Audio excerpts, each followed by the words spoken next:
Hello, I'm Isaac Hayes III, founder and CEO of Fanbase. Listen to what I'm about to tell you. The window to invest in Fanbase is closing. We've raised over $10.6 million of our $17 million goal. That means there's room for less than 6,370 people to invest in Fanbase for the average amount. The minimum to invest in Fanbase right now is $399. That makes you an owner in Fanbase today. Go to startengine.com/fanbase to invest. Why?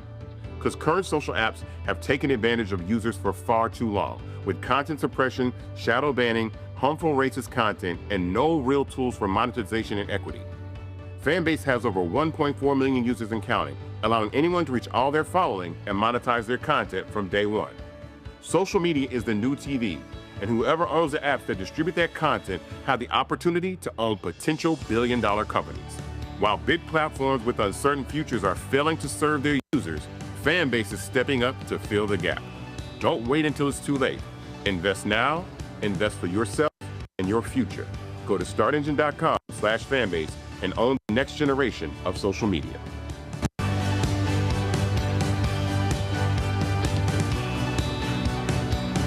Black Star Network is here. Hold no punches. I'm real revolutionary right now. Support this man, Black Media. He makes sure that our stories are told. Thank you for being the voice of Black America, Roland. Stay black. I love y'all. All momentum we have now, we have to keep this going. The video looks phenomenal. See, this difference between Black Star Network and Black-owned media and something like CNN. You can't be Black-owned media and be scared. It's time to be smart. Bring your eyeballs home. You dig?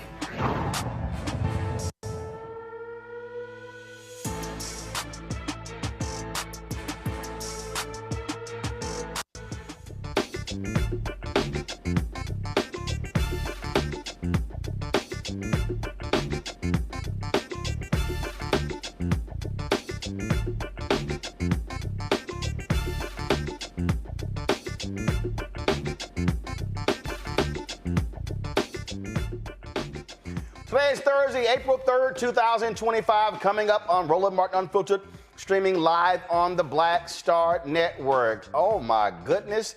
Donald Trump is trying to bankrupt America. Stock market crashing big time. Farmers are crying. Steel folks are crying. People who build houses are saying you're jacking up prices on everything.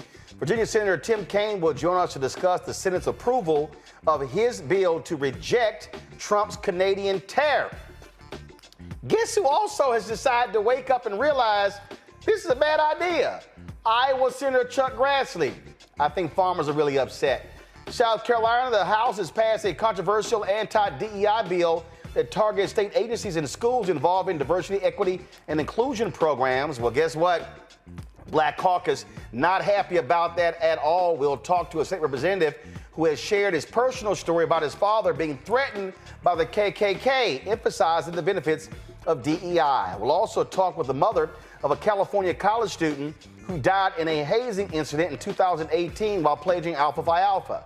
Her advocacy contributed to the passage of a law allowing hazing victims to sue educational institutions. Plus, today, the 57th anniversary of Reverend Dr. Martin Luther King Jr.'s final sermon, I've Been to the Mountaintop, delivered at Mason Temple Church of God of Christ in Memphis. We're going to show you an interview with the book author who called this a truly epic biblical speech. It is time to bring the funk on Roland Martin Unfiltered on the Black Star Network. Let's go. He's got whatever the miss, he's on. Whatever it is, he's got the scoop, the fact, the find. And when it breaks, he's right on time and it's rolling. Best believe he's knowing. Putting it down from sports to news to politics. With entertainment just for kicks, he's rolling.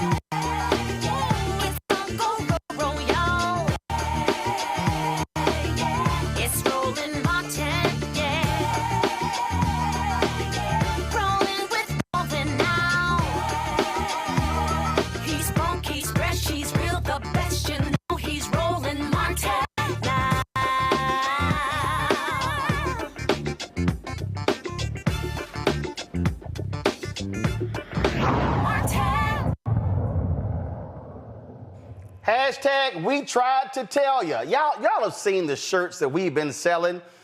Pull the graphic up. Hashtag we tried to tell you. FAFO 2025. You know, you got Project 2025, but with Donald Trump sitting in the Oval Office, it's FAFO 2025. Well, what did Vice President Kamala Harris tell you? The man was going to screw up the United States economy with his tariffs. That's exactly what he has done. He announced the other day, which he called Liberation Day, massive tariffs against a number of different countries, including many United States allies. He has been constantly attacking Canada, calling them the 51st state, dismissing them, treating them like a stepchild. And Canada said, enough is enough. Well, guess what? The U.S. Senate passed a bill to undo Donald Trump's tariffs on Canadian goods. And of course, they make it clear that that's not how you treat a partner. But when you have the twice impeached, criminally convicted felon in chief, who's also a con man leading the charge, well, this is what happens. Joining us right now is the senator from Virginia who sponsored that bill, Tim Kaine. Glad to have you back on the show. Great to be with you, Roland. Thanks. All of these people, and it pains me as well, all of these people, oh, we need a businessman back in the office. Oh, we need a businessman. Sure, it'd be great to have a businessman back in office. But I remember when we also had the first elected president to hold the MBA, George W. Bush. What do those two have in common? They both tanked the economy. And what he is doing here, stock market, CEOs are saying, what the hell are you doing? Ford announced laying off 900 workers. These tariffs are wrecking the economy, an economy that Biden-Harris handed him that was in good shape, rebounding from COVID. Roland, President Trump inherited the strongest economy in the world when he was inaugurated in January. We were beating every other nation, not perfect, but manufacturing up, unemployment down, more people with health insurance than ever before, infrastructure being built. Donald Trump, in 2 months with his chainsaw, has left rubble, and it's getting worse. Consumer confidence down, stock market volatile, inflation up. Some Fed regions predicting not just a slower growth rate, but even a negative growth rate and recession. And he's doing it by indiscriminate and mass firings of people that hurt the economy, and this ridiculous focus on imposing the largest tax in the history of the peacetime United States, this national sales taxes, which is what tariffs do, for the most idiotic reasons and with no real economic justification other than I'm going to take the tariff revenue I collect and use it to fund a tax break for the wealthiest. I really do think the people who work for him are absolutely in a cult. And the reason I have to say that, and I say that because I'm going to play the video in a second. Agriculture Secretary Brooke Rollins was on Fox Business touting the amazing leadership of Donald Trump while they are showing the stock market down 1,400 points. What world are these people in? Well, Roland, you've asked it, and I don't have a good answer for you. They are cultists. You know, Donald Trump talks about the golden age. I think it's like almost the golden years. This guy, especially on the economy, this quote businessman is wrecking the economy, and he's doing it for, you know, using discredited theories. You know, when the Republicans did tariffs under the Hoover administration, it just prolonged the Great Depression. They never work when they're done like this. There is a place for tariffs strategically applied against a nation that has put up artificial barriers against your own products. In that circumstance, tariffs can work maybe ultimately to lower tariffs everywhere. But using this bizarre mathematical formula they came up with and saying that they're imposing reciprocal tariffs against uninhabited islands and places around the world that hardly have people, much less products that are exported. I mean, I expect to see Legoland and Bikini Bottom on the next list of places that tariffs are going to be imposed. But you're right. Many of my colleagues, we had this vote last night, and we did get 4 Republican votes to overturn President Trump's Canadian tariffs. We still have to get this through the House. But I had many more Republicans tell me, you're right, we should be voting with you. We want to give him the benefit of the doubt. It's still early in his term. But last night was the first time any Republicans would stand up and cast a vote against Donald Trump in this term. And we just have to keep forcing them over and over again to cast votes of this kind. Do you accept these policies or do you disown them? It was good to see some of that muscle start to be exercised last night. Senator, I don't understand your Republican colleagues. Oh, you're right. Well, we'll see. I mean, when are they going to get a backbone? They have constituents who are getting screwed. And it's like, oh, well, whatever the emperor wants, we're going to go ahead and do. They have no courage. They have no conviction. These folks are always talking about being tough. How about you start with the idiot at 1600 Pennsylvania Avenue? Well, Roland, you asked a good question. When are they going to have a backbone? I'll tell you what I think is going to happen. We have a 2-week Senate recess that comes up around Easter, the week before and the week after Easter. And everybody's going to be back home hearing a whole lot. Just like I traveled around Virginia, I guess 2 weeks back. My small businesses, my farms, my universities, my health clinics, my food banks. I'm hearing from everybody.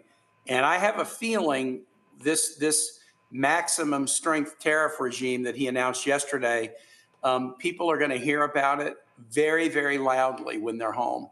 And then you may see more because, look, we're going to challenge the tariffs he announced yesterday. We're moving ahead on the Canadian challenge, but the tariffs he announced yesterday, we're going to challenge them too. And we'll likely have a vote on that. We'll be guaranteed a vote on it. It will likely happen shortly after we get back from this recess. And by then, the effects will be felt and my colleagues will have heard from their constituents. And then we'll see, are they willing to show backbone or not?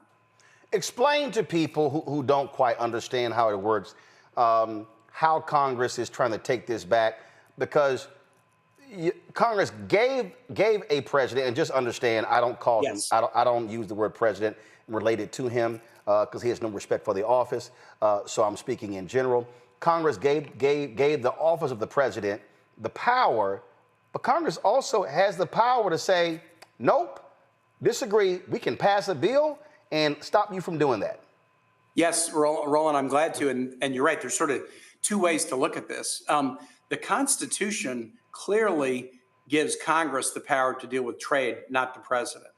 But Congresses of both parties, and this now goes back to right after World War II, started to delegate some powers to the president on trade issues, that the president can do X or Y. The tariffs that the president have imposed against Canada and now yesterday against the world are under a statute that has nothing to do with tariffs. It just says under dire national emergencies, a president can declare an emergency and take certain actions, but those actions can be challenged even by one member standing up and saying, wait a minute, I challenge your emergency. This is a law called IEEPA. It's like the International Economic Emergency Act. It doesn't say anything about tariffs, but it just allows presidents to act in the instance of national emergencies. Roland, this act has only been used against enemies. It's been used against North Korea. It's been used against Russia. It's been used against Iran. It's never been used against friends. So President Trump used it against Canada, Mexico, and China. And I was aware of this quirky little procedure. And so I filed a challenge to President Trump's Canadian tariff saying, we don't have an emergency with Canada. They're an ally, not an adversary. They're our biggest trading partner. These tariffs are a tax on American consumers. And when the senator files it, it becomes the pending business of the Senate 15 days later. No committee can shut me down, even though I'm in minority. Nobody can kick me to the curb. I get a vote when I challenge a presidential declared emergency. And that's what I got last night. And we held all 47 Democrats. We got 4 Republicans to vote with us. So the Senate has acted to turn off Trump's Canada tariffs. Now, we still have to get it through the House.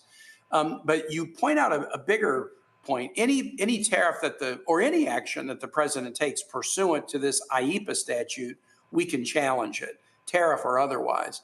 But you raised the bigger point. Why did Congress give this power away to the president? Shouldn't we haul it back? And the answer is, of course we should. And so there's a bill that's introduced today, Senator Grassley of Iowa, Republican, and Maria Cantwell, Democrat of Washington State, to begin to pull these powers back. Rand Paul has a similar bill.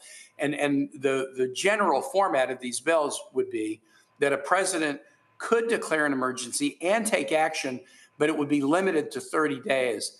And beyond that, it would have to be authorized by Congress. Sometimes there are emergencies under which a president must act promptly, and Congress can be slow to get their act together. But we were not designed to be run by a monarch. We didn't want to have a king that could impose taxes on all of creation by his own say-so.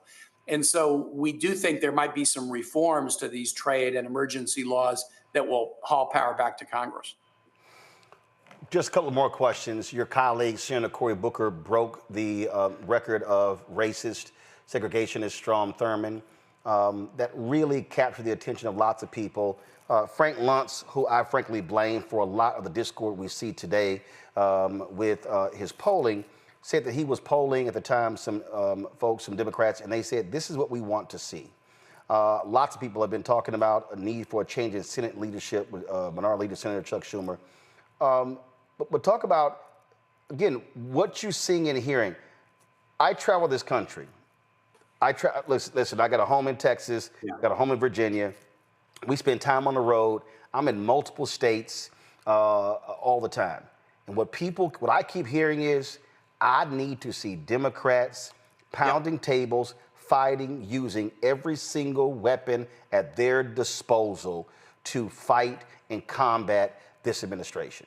Yep, and Roland, you're right. And Cory did a fantastic job the other night. I was on the floor with him doing one of those colloquies that lets him lean on a podium for a few minutes while I ask him a question. He did an amazing job. And that's one of the reasons why this maybe isn't as known as it should be.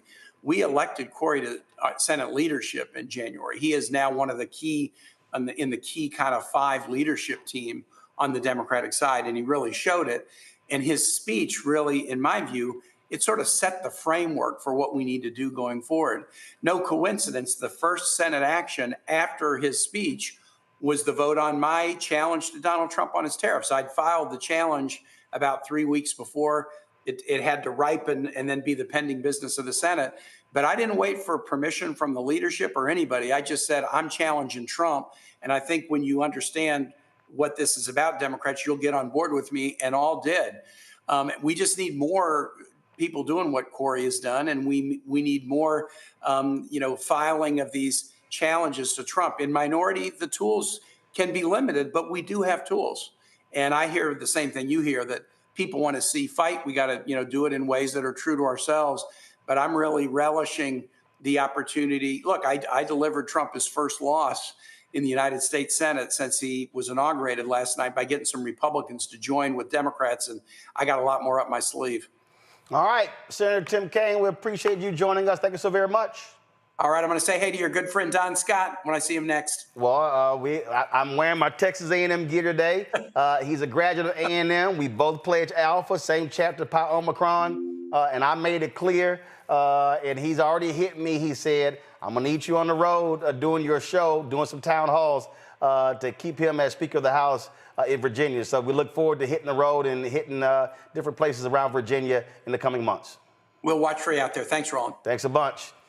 Folks, I was telling y'all about Fox. If y'all want just some comedy, listen, this is Trump's agriculture secretary. While she's talking, the stock market is plummeting. Watch this. While certainly the economy will be adjusting, the negotiations will continue. We are really, really excited and very grateful to President Trump's leadership and being willing to be bold and fearless in facing some pretty big policy challenges around the world. So what is the impact on farmers then?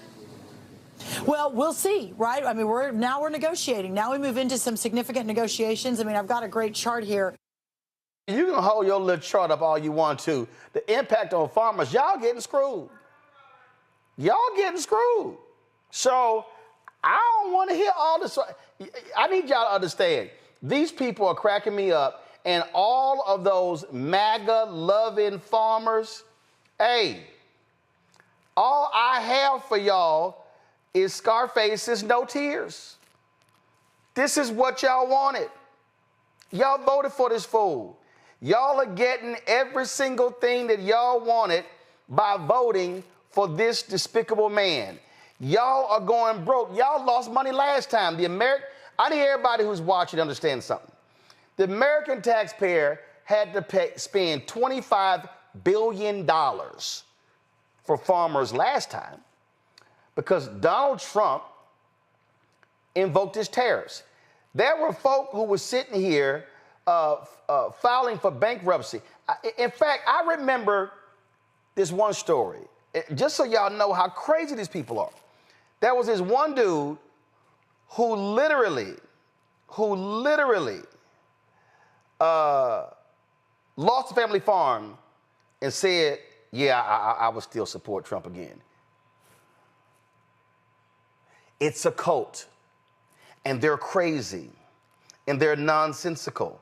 Now, if y'all want some more laughter, here is that dunce of a press secretary, Caroline Levitt, on News Nation saying, there's not going to be any pain, no suffering from Donald Trump and our economy. Watch. Well, first of all, Markey, I just want to address that yesterday was a great day for our country, and President Trump delivered on a campaign promise that he made to the 80 million American voters who elected him to this highest office, a promise that many presidents before him for decades refused to deliver upon. This is a national emergency. We have a $1.2 trillion trade deficit. We've had 90,000 factories closed across our heartland. We've had 5 million manufacturing jobs go overseas since 1997. And President Trump is finally doing something about it by implementing these reciprocal tariffs. It's the golden rule for the golden age of America. As for prices and what the American public can expect, they can expect price stability. They can expect to buy American. It's a patriotic thing to do. And most importantly, they can expect their wages to go up. We know that in President Trump's first term, wages went up by $6,500 per person. And that's because of the whole of government economic approach that this administration is taking, effectively implementing tariffs while also... This won't be painful at all for American people and consumers, Caroline? It's going to be, there's not going to be any pain for American-owned companies and American workers because their jobs are going to come back home. And again, as for prices, President Trump is working on tax cuts to put more money back into the pockets of Americans. He's working on massive deregulatory effort, which we know has already saved American taxpayers millions of dollars in just 2 months. And we're all... There's a phrase that folk use for people like her. Girl, bye. All you heard there was gaslighting. All you heard there were just lies. And see, I love it how now Trump, yeah, the stock market don't matter. Oh, yeah, but it mattered when Biden was there. I hope y'all see how the game they play, the moving of the goalpost, and how media plays right along with it. Stock market cratering, 401ks getting battered, companies announcing layoffs. Hell, CNBC, Jim Cramer is just losing his mind over the craziness going on. And these people kind of like, well, I mean, everything's fine, everything's good. Y'all just go ahead and, it's just, the pain is not going to be bad. In fact, let me see if I can find this clip. Scott Bassett, who is the Treasury Secretary, this fool literally says, y'all, when I heard this, I couldn't believe it. He actually said to the other countries, don't y'all do nothing. Y'all bet not say nothing. You bet not respond. Really? And this was interesting. He's talking to us, Caitlin Collins of CNN. And when she asked him about this, he's like, well, the companies, they don't have to pass the increase in tariffs onto the customers. Watch this. It looks obviously that's the president's ambitious agenda, but on the argument of short-term pain, long-term gain, which assumes what you're arguing about the long-term, what this will look like, prices will go up for Americans in the short term, right? They could. They don't have to. And that's if they don't have to. You're arguing if businesses do not pass those on to those consumers. Well, in the President Trump's first administration, prices didn't go up, so the businesses don't have to pass them on, or the producers in the other countries can eat the tariffs, and traditionally the dollar adjusts. So it's a very complicated calculus to see where we end up. Yeah, and of course these are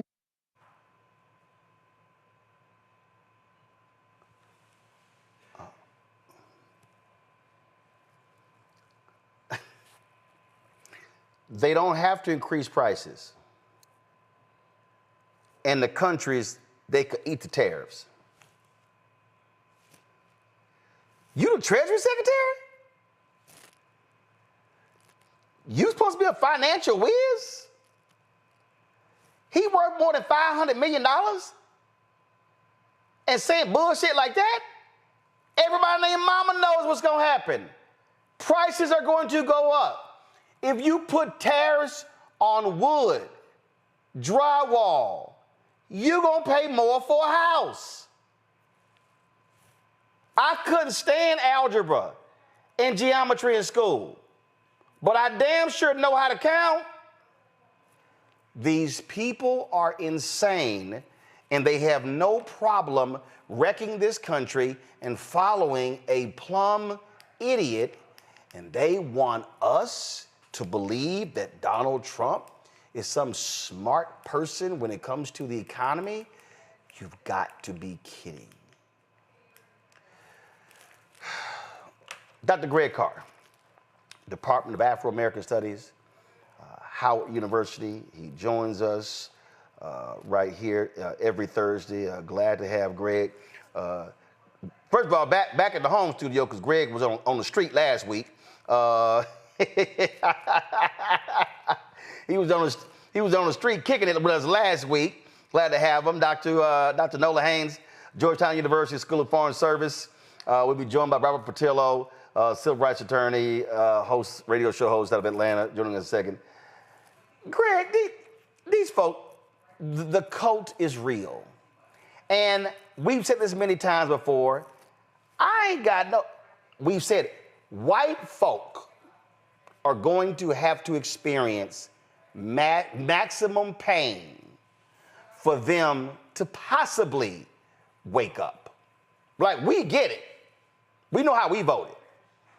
They gonna have to get hit in all corners to then realize, yeah, that wasn't a good idea putting that fool back in.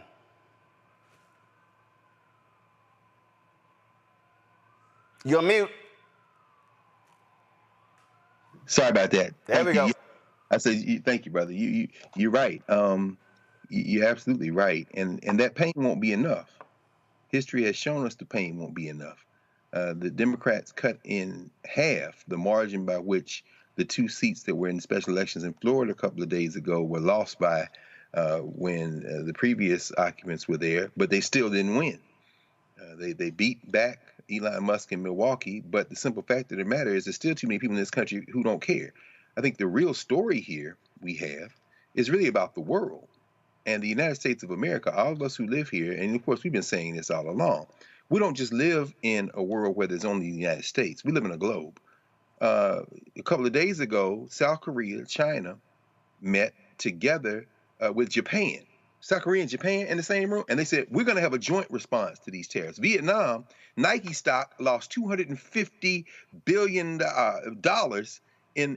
since this thing hit, and much of their manufacturing is in Vietnam. So what's going to happen there? Now, these MAGA people saying the jobs are coming back, like Propaganda Barbie and all that, that's beautiful. Your MAGA friends getting ready to work for $5 a day? I don't think so.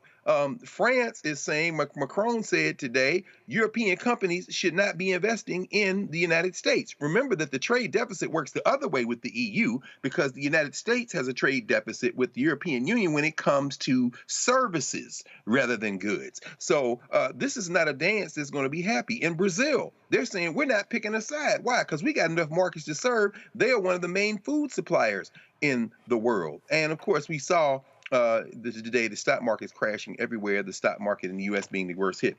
They don't care. And I was interesting listening to you talk with Senator Kaine because there's a long article just came out in the New Yorker, David Kirkpatrick writing about the man they're calling the invisible man. That's John Thune, the leader in the Senate. They're going to have some difficult choices to make in the months coming ahead. And those choices are going to have to center around whether or not you're going to stand by while one clown and his billionaire owners drag the United States of America into a multipolar world that they were going to go into anyway, but he's pressed the acceleration button. The world's getting ready to leave the United States behind. And I, for one, am not going to really shed a lot of tears. No tears, Nola, no tears. So Greg kind of like broke down some of the international stuff, and I actually have some data that was recently released from Navigator. It's very interesting, specifically looking at tariffs. And so I just want to kind of like run through a few important facts here. So overall, Americans find tariffs 53% unfavorable. It's no surprise that 81% of Democrats find it unfavorable. Now, the interesting number here are the independents, which is at 49%. Nor will it be surprising that only 26% of Republicans find the tariffs unfavorable. Now, what's very interesting is they also polled some strong Trump supporters, and 41% of not strong approvers say that tariffs are unfavorable.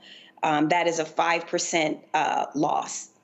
So in different categories, depending on how you're looking at these stats, there are gains, and then there are also losses for the Republicans, right? So when you're looking at a number like 41% who don't strongly approve of the tariffs, who voted for Trump in 24, they lost 5% of those voters, right? So, and when you look at independents, which is a number that's really standing out here, 49% of them disagree, which is a 34-point loss. So these are some very interesting numbers as people are being more educated about tariffs and how they will impact their pocket, their kitchen tables, their small businesses, products that we buy from around the world.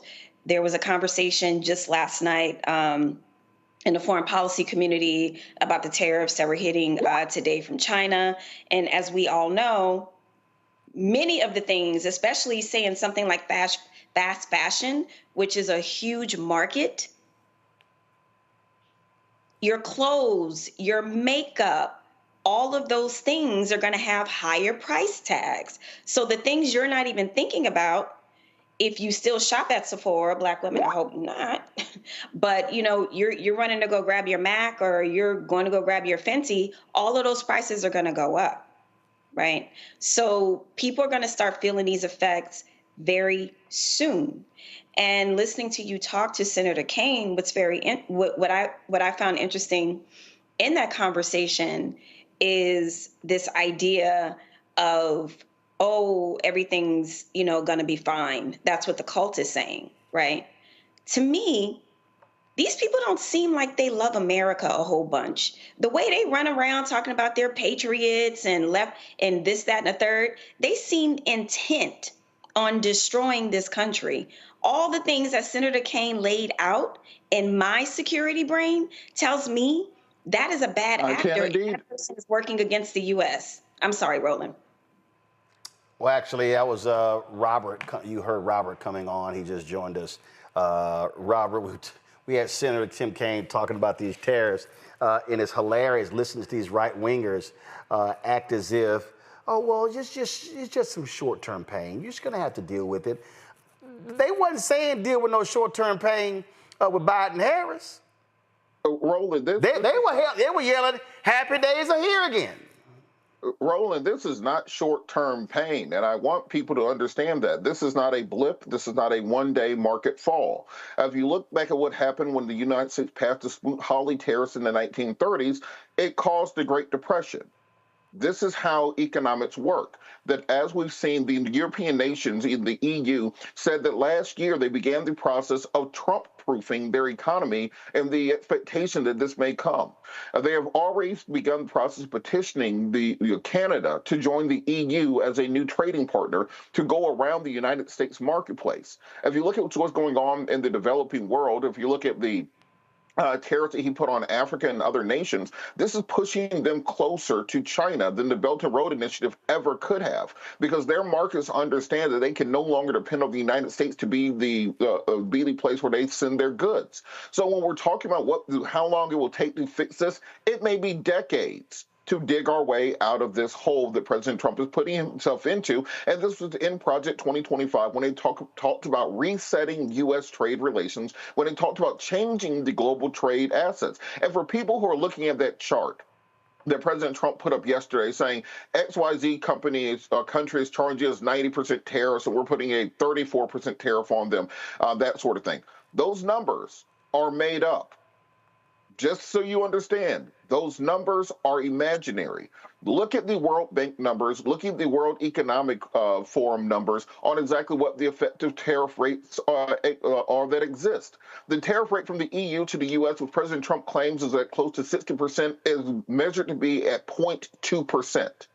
All that he is currently doing is intentionally wrecking the U.S. economy so that he can make it cheap enough for those billionaires who are lined up in inauguration to be able to buy up the rest of the American economy at bargain basement prices. That's the only way that this makes sense. And this is in no way, shape, or form something that is either economically cognizable or even historically cognizable in any form, whether it's mercantilism, Keynesian economics, Friedman. You can go down the lines. No one says this is a good idea. So the best thing people can do, learn how to purify rainwater. If you and your friends have a bunker that you can go to and bug out, be prepared for that.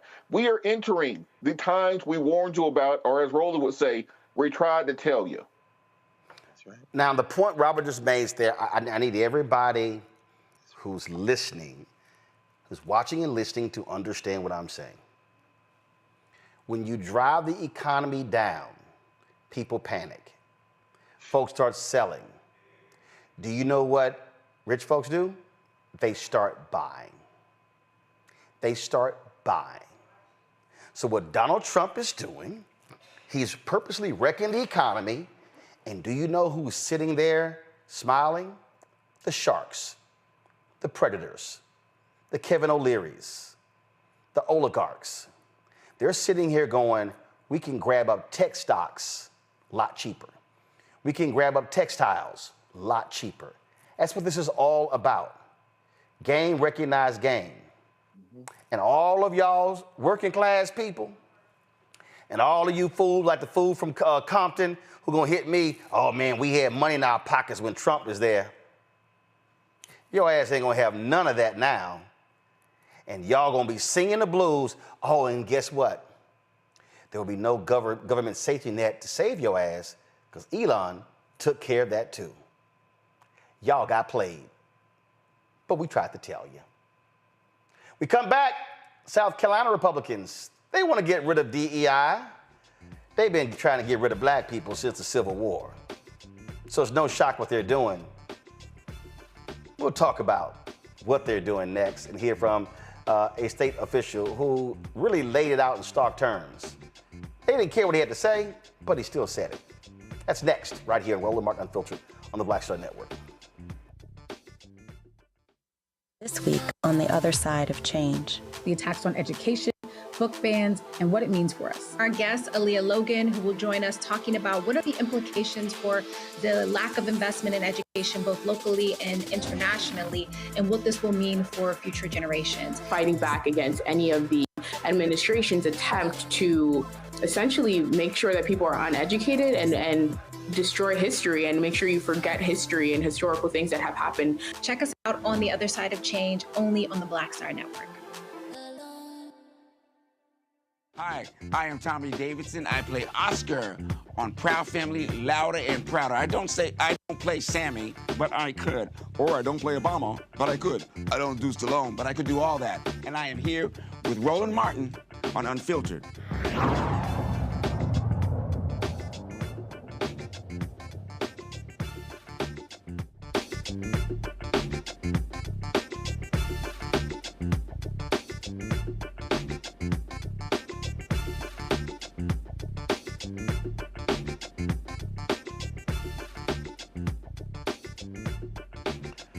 In South Carolina, lawmakers passed a controversial bill that targets state agencies and schools for any diversity, equity, and inclusion programs that they have in place.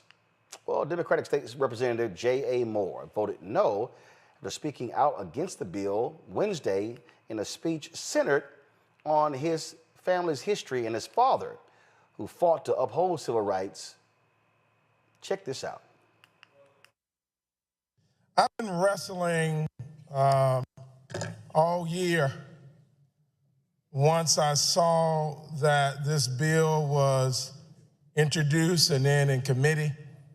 And once it got in committee, it passed out, and I heard a bunch of testimony from people all over the state. And I want to thank Representative Jones for this very important amendment. This amendment should have been the first amendment because this is what it speaks on. But Representative Dr. Jermaine Johnson, oftentimes history repeats itself. But why? Why does history often repeat itself, Representative King? It repeats itself because too often in the moment, in the current time, we refuse to study history. We don't want to look back. Even though once y'all pass this bill, y'all gonna be taking this entire state back. Not just black folk, all folk. So Representative Hosey, Representative Clyburn, the only thing I knew to do when I was thinking about looking back at history is I looked to my father, y'all's dear friend. I looked at all the writings he left me, all the speeches that he left. And in that research, Madam Chairwoman, I found this old tattered ledger. This tattered ledger, the first date on this ledger was March 6, 1965. Exactly 20 years before I was born. In this tattered letter, I found some profound words in this old tattered ledger. See, just a few days prior to this ledger being first written in, my father got a call from the Ku Klux Klan. See, my father was the first president of the NAACP in Hampton County. My father got a call from the Ku Klux Klan and said, if you don't stop fighting for diversity, equity, and inclusion, we're gonna kill you. My father just on March the 5th of 1965 woke up to the smell of a burning cross in his front yard as his young children and his wife at the time lay sleeping. See, my father, in this moment when he was writing in this old tattered ledger, he wrote these 4 simple words: I am not nervous. 65 times, Representative Cobb Hunter, he wrote, I am not nervous. As his life was threatened, as his children's life was threatened, he was a 33-year-old man. He was not nervous to fight for diversity, equity, and inclusion. And see, Mr. Taylor, he wasn't fighting for a more diverse South Carolina for him and his kids alone, a more equitable South Carolina just for black folk, a more inclusive South Carolina just for us? No, for your kids too. Because he recognized as a 33-year-old man in 1965 as his life was threatened, that diversity, equity, and inclusion is good for all South Carolinians.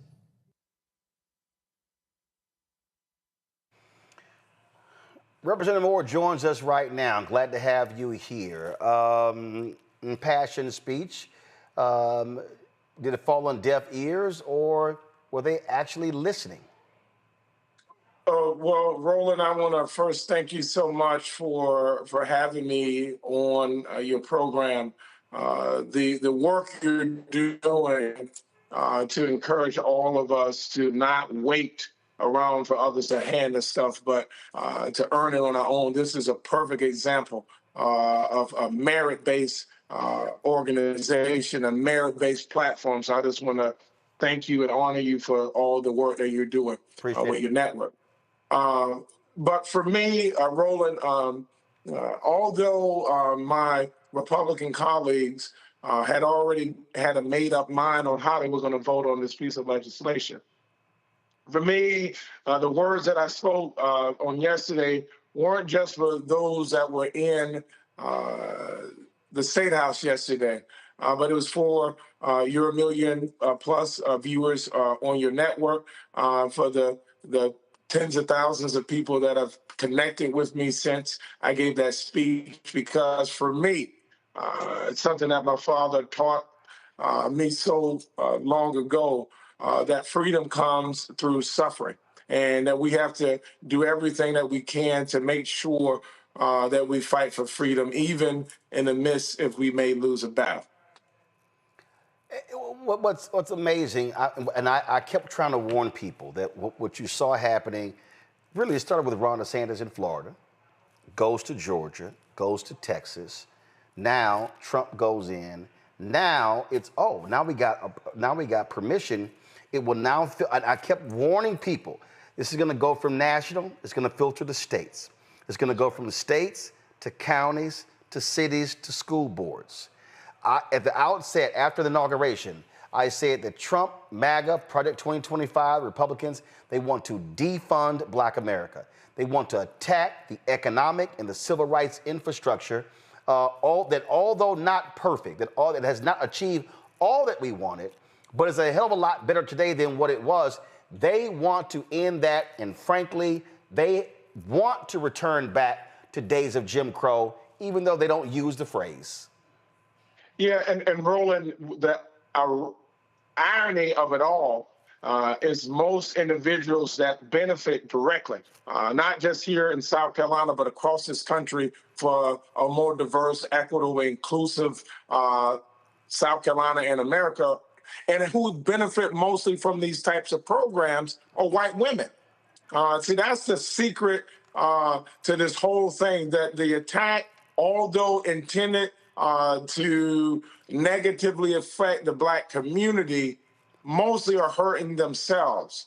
Because for most African Americans I know, like yourself and so many others that have been successful in their life, we do it in spite of the fact that we don't have these programs that too often benefit us.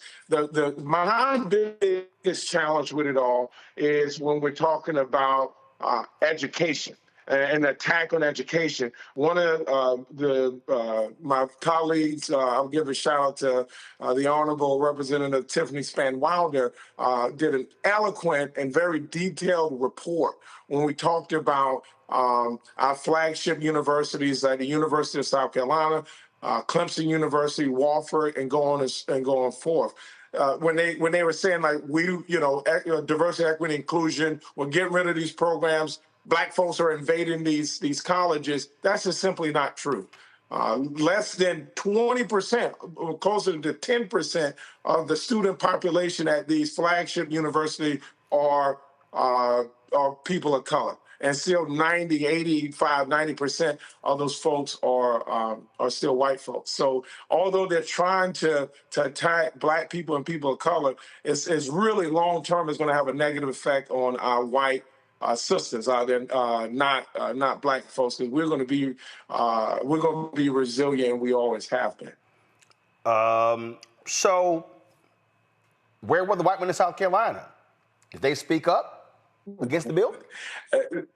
See, again, that's the crazy part about it. You can peel my head, but you ain't gonna tell me it's raining. And I think the problem is that too many of the elected leaders in the state of South Carolina, be them white or black, especially those that voted for the bill, they voted not in their best interest, especially the white women at the state house, and also anybody that represents white women at the state house. They voted against the interests of the constituents, but we didn't have enough of them as far as white Republican elected officials speak out. But we did have a number of all races, all genders of South Carolina speak out against the bill. But see, this is why what I say to black folks, and I've had a lot of black folks say, man, damn all this DEI stuff, white women been benefiting more than anybody else, not us. And I go, you're right, but I want to ask you, when they get rid of MWBE programs, how many contracts are we going to get? Last year, $700+ billion spent on the federal government level. Black contractors got $10 billion, less than 2%. But it was a record $10 billion. I would rather get $10 billion than get $9 billion, $9 billion than 8, 8 than 7, 7 than 6, 5, 4, 3, 2, 1. What I am warning our people is that we are literally at risk of them completely decimating the black economic infrastructure if you then begin to see the ending of programs that have driven billions of dollars to black-owned businesses on the federal, state, county, city level. Oh, 100%. I agree with you 100%. I've worked both as a legislator and on the private sector on programs like the DBE program, 8-8 programs. These programs can definitely transfer starting businesses, minority business, and create generational wealth. So we have to do everything we can to fight like hell for these programs. The point I was simply making is, like, what we see is that a lot of times, this bill in particular, let me back up. This bill in particular is the first of its kind in the country where it's like a Trump anti-DEI bill, and the Republicans are touting that. The very real consequences of the bill. We're talking about tens of millions of dollars of economic impact on the state of South Carolina. Tens of millions of dollars. And that ain't all going out of the pockets of black folks, I'll tell you that right now. And so that while it was so important, if you listen to the entire speech that I gave, that I tried to make sure people recognize and realize diversity, equity, and inclusion isn't about black folks alone. It's about all South Carolinians, even though it's definitely a targeted bill towards progress that we've made in the wake of George Floyd and 2020 and all the advances that we saw when it comes to DEI. But the truth is that all South Carolinians and Americans benefit from a more diverse South Carolina, more equitable South Carolina, more inclusive South Carolina. All right, well, Representative Moore, keep up the fight. Look, it was the brothers in the South Carolina legislature who created taxpayer-funded education. Robert Smalls, the folks who fought them at every turn. And so some things change, but some things stay the same. Yeah, thank you so much, brother. And I just want to give a special shout out to our Madam Chairwoman Annie McDaniels for her fearless fight, and all the members of the South Carolina Legislative Black Caucus. Thank y'all so much for the fight, and we're not done fighting yet. Thank y'all so much. All right, thanks a lot. We appreciate it. I want to pick up on that point, Robert. I want to start with you. And I must say this, and if I had to say it every day, I need people to get this. This is a systematic attack on black economics, on black civil rights. If you attack the black economic base, you attack all of black America. That's HBCUs, that's nonprofits, that's churches, that's employment, that's housing. It's all of that. You're absolutely right. And I want people to also talk to your Congress people about this, because what we're dealing with right now is not just a systematic attack. It is an attempt to resegregate America. They call it DEI. You can call it diversity, equity, and inclusion. This is a conversation about segregation. If you remember from American history class in high school, they talked about de facto versus de jure segregation. When you remove the legal protections that integrate institutions, when you violate that order from Supreme Court saying with all deliberate speed to use, as LBJ said, affirmative action in order to integrate institutions, we are talking about the resegregation of America, the resegregation of the American workforce, the resegregation of American educational institutions, and then the resegregation of the American dollar. Because as Janice Mathis says all the time, during slavery, discrimination and enslavement was not about proximity. They'd have a black slave warm up their bed, breastfeed their children, and make their grandchildren for them. They were not mad about being around black folks. It was about the power dynamic of that relationship. When you take away access to capital, when you take away access to housing, when you take away access to education, you're putting us back into a place that we haven't been in 150 years as black folks in America. And I, for one, refuse to be the generation where we have to look back at the ancestors and say, what the hell happened? We handed y'all everything, and y'all let it go away for a $1,500 check 7 years ago and a Sexy Red and Waka Flocka Flame concert? Is that what we're really doing as black folks in this country? So we have to put together a plan around this and how to fight back. It's not just enough to do speeches. Tomorrow morning, Congressman Cleo Fields and Congressman Jonathan Jackson are doing a live stream at 10 a.m. on both of their Instagram pages to talk exactly about the Congressional Diversity, Equity, and Inclusion Caucus and these attacks that we're now seeing also on voting rights. I remind people that this is just step one.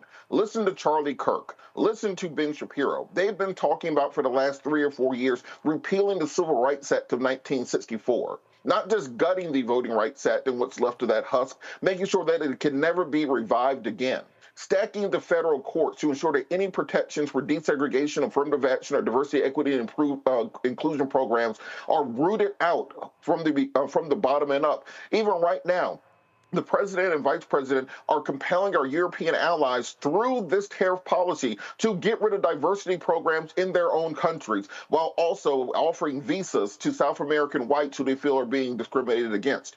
It is exceedingly clear what the policy of this administration is. Deport 10 to 20 million brown people, destroy the economies of black and brown nations, annex Canada and their majority white population, make Greenland a territory and their majority white population, import white South Africans from South Africa with visas and incorporate them into the population. When Elon Musk talks about we need to save Western civilization, we need to make more babies, they're not talking about Consuela, they're not talking about Lakeisha, they're talking about Bonnie and everyone else from those European nations. This is a plan that David Duke talked about in 1988 that we're seeing being brought to fruition today, and we are sitting around watching it happen.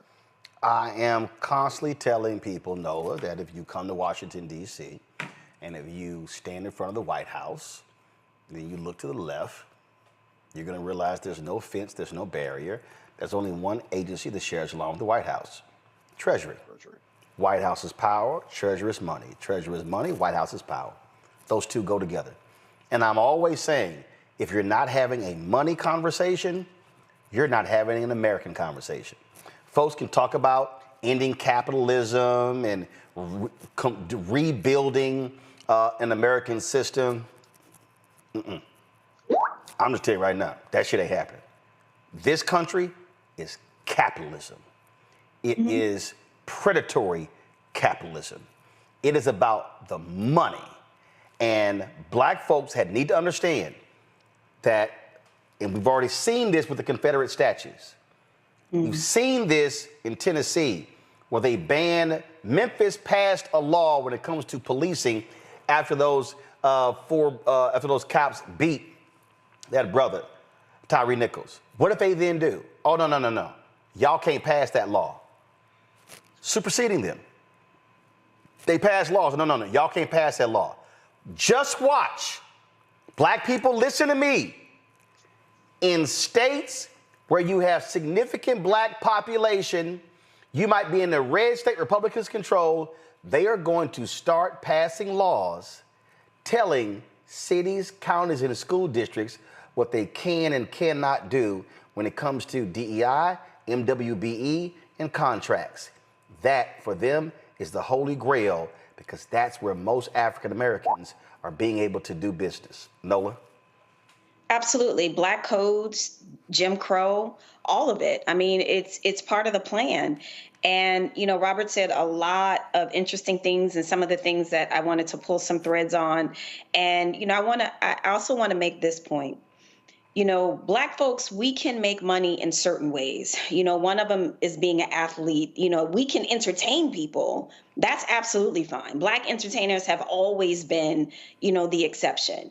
But, you know, you go too far when there is a Black president. Then you're going even too far when a Black woman, Southeast Asian woman wants to run for president.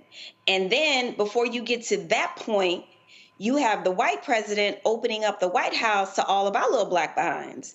You know, like we joke about how Black folks were in and out of the White House during the Biden-Harris administration, but it was kind of true. And they are watching all of this. So we have moved beyond the acceptable realms for Black folks to be prosperous and to entertain people. But when you were talking about real power, you know, when you were talking about decision making, that's when it becomes problematic. And too much of that was happening. Black people were gaining too much, not just in the sectors where it's acceptable, but beyond those areas. And it wasn't just one or two. You know, we were opening the doors and bringing in more and bringing in more and bringing in more.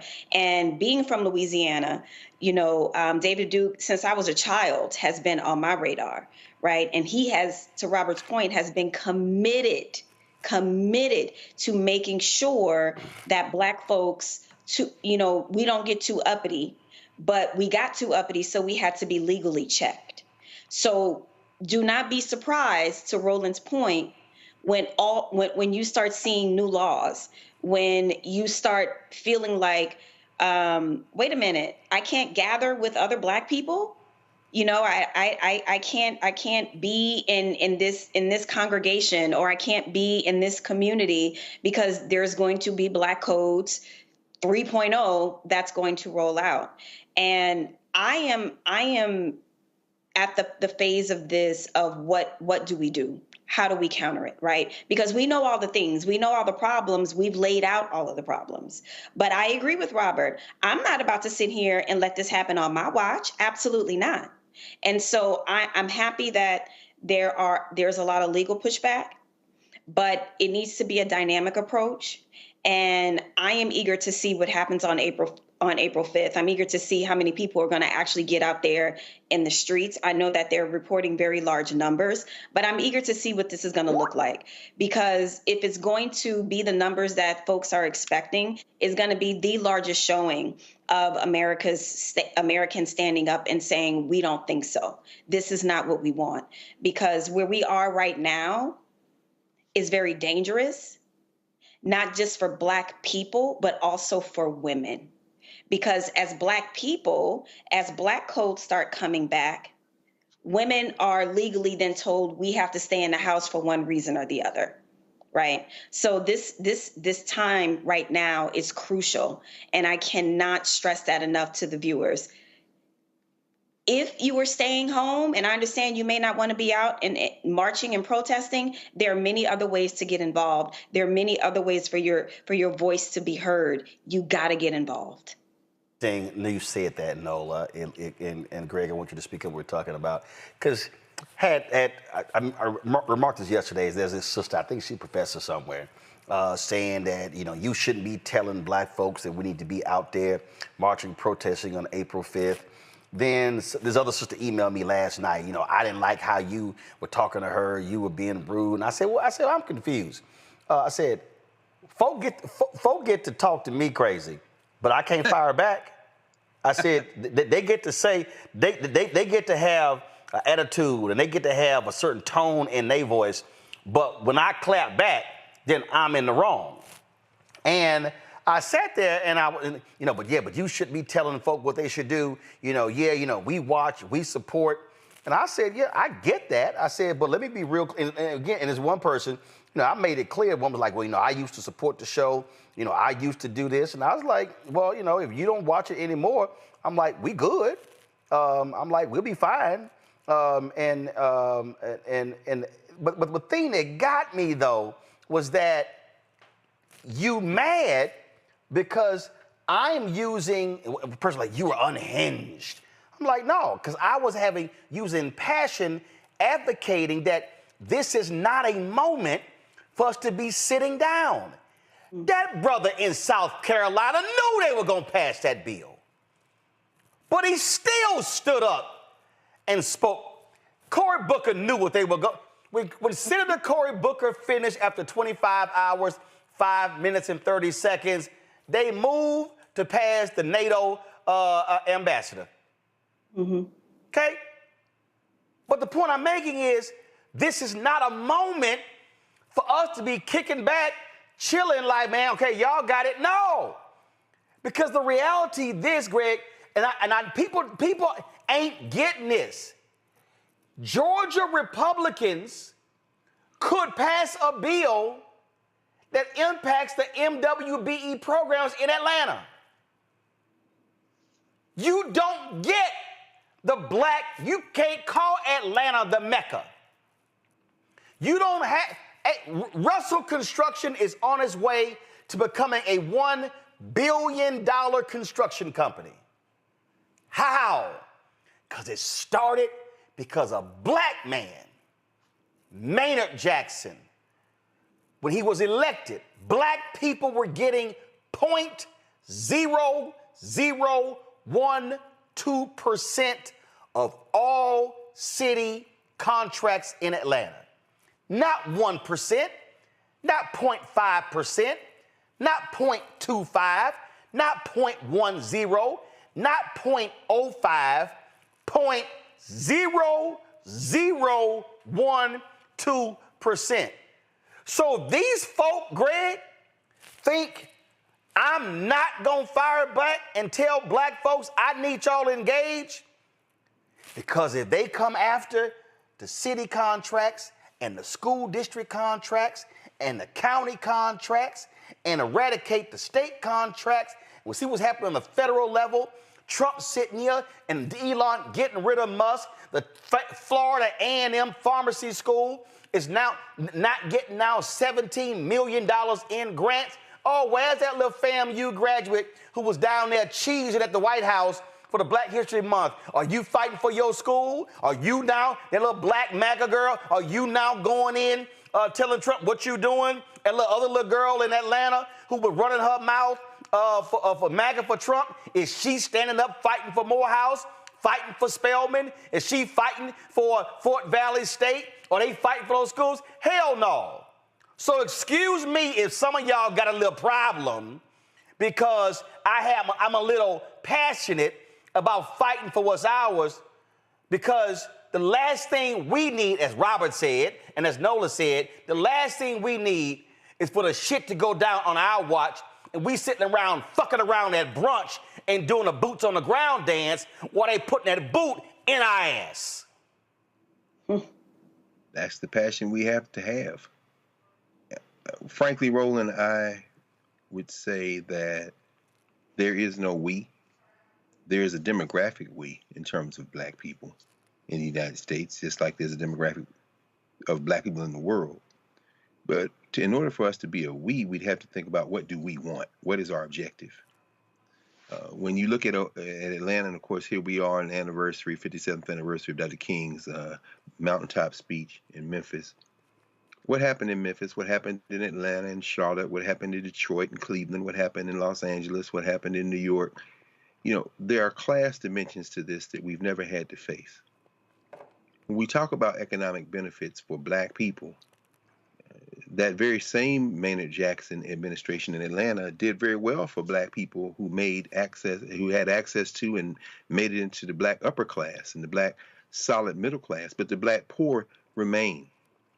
Those same black poor that have a very deep critique of Andre Dickens and Keisha Lance Bottoms, whether you're talking about Cop City, you know, Robert has talked about this. I'm saying all that as a prelude to this. If you read books like War for Eternity, which is Benjamin Teitelbaum's book on Steve Bannon, the globalist, a dangerous global political operative, I embrace Steve Bannon fully because he is a full-bred white supremacist. He doesn't care about the United States as much as he cares about his imaginary race. And like Elon Musk and Peter Thiel and others, Steve Miller and others, they have a vision of trying to save themselves from what Francis Cress Welsing would call genetic extermination or annihilation, rather. They think they're preserving something in this ridiculous concept of race. But when we talk about what we want, and you talked to Representative Moore there, and he mentioned his father, James Moore, one of the Marines at Mumford Point, North Carolina, who, of course, went on to lead the NAACP there. And, you know, what were those black people fighting for in South Carolina? They were not fighting to sit next to white children in the schools. This is where we talk about Brown versus Board of Education, but we know that those early cases in South Carolina are what laid the foundation for everything that came late after. And what they wanted was equality, equal resources. And you mentioned Robert Smalls and Robert Elliott in that South Carolina legislature. And public education in the South, we know, was a black idea, as Du Bois teaches us in his book, Black and Reconstruction. And they wanted everyone to get an education.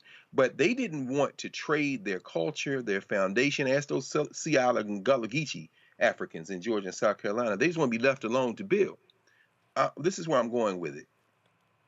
Of course, this passion that we hear commingle with your keen analysis of what must be done is not to become beholden to a structure where a few of us get rich, the rest of us are poor, and we call that progress. So I would say this, finally.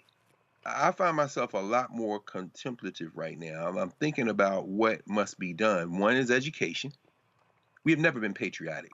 Anyone who wants to tell me that we have been patriotic, I really do invite you to let's be in conversation about that, because I'm going to walk you chapter and verse through our experiences. We've used patriotism as a defense mechanism. What these white boys are about to find out is that once you break it, it will not be rebuilt. Let's take South Carolina. You want to pass these anti-DEI laws? No problem. A supermajority, 82 to 32. I was in Columbia, South Carolina about 3 weeks ago. They got a statue of John C. Calhoun right outside their chamber where Representative Moore voted. Well, then pass that law. And the first running back, the first two guard for Dawn Staley at the University of South Carolina, who says, I will not attend for my 1 year in college. Come on. Make my money in name and likeness. I will not attend any school that doesn't have these policies. Watch how quickly these crackers say, wait. Now, I'm not saying that's about to happen today or tomorrow or next week. You know, Deion Sanders could have done it at Jackson State, but he's not built like that. And that's not a criticism of him, because there are very few who are built like that. But I'm saying when one emerges, when Dawn Staley decides, maybe I'll coach at University of South Carolina. No, South Carolina State. Maybe nobody needs to play football for Clemson anymore. Now, some of these young people won't have the maturity to make that decision, and they're going to play anyway. But when enough of us begin to do otherwise, and when the white boys who claim that they are genetically superior, intellectually superior, realize that they don't have enough people, not only in the United States, but in the world, to reverse what they are putting in motion now, oh, woe be unto it. I'm not a flag waver. I don't give a damn about the American flag, but I tell you what I give a damn about. I give a damn about my people, wherever they are in the world, and I give a damn about our common humanity. When they break it, we will have an opportunity to build the thing that has been in our heart from the beginning, and it ain't got nothing to do with George Washington, it ain't got nothing to do with a Constitution or a Declaration of Independence, and it has everything to do with black self-determination and human freedom. And I am excited about what's going on right now, because these hillbillies are showing the world who they are, and they have overestimated their ability to control a whole world. We need to be smart now and look at our allies around the world and act locally. With that in mind, we're going to be better than fine. We're going to be just fine. Just fine. I had somebody say, I looked in the chat, because y'all know I'm always keeping up. Somebody says, why they working so hard to get us out on April 5th? y'all ain't listening. We're not telling you you need to run out to Indivisible's March on April 5th. Right. See, that's what, some of y'all so damn simple. Some of y'all, and I had somebody say, Alan, you shouldn't be insulting people who watch. No, I call it like it is. I call it like it is. And I've called it like it is for 6.5 years. So this ain't nothing new. Some of y'all so simple. We're not saying that you need to go to the Indivisible March on April 5th. No. What we're saying is you cannot act like April 5th is a day off. The last 2 nights, I told y'all,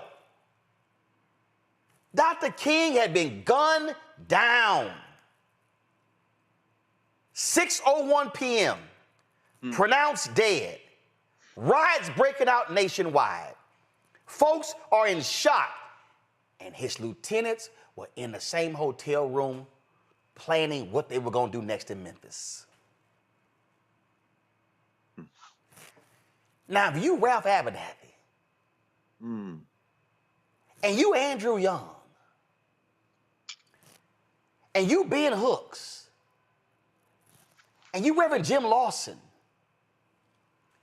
and you James Orange, and you Hosea Williams,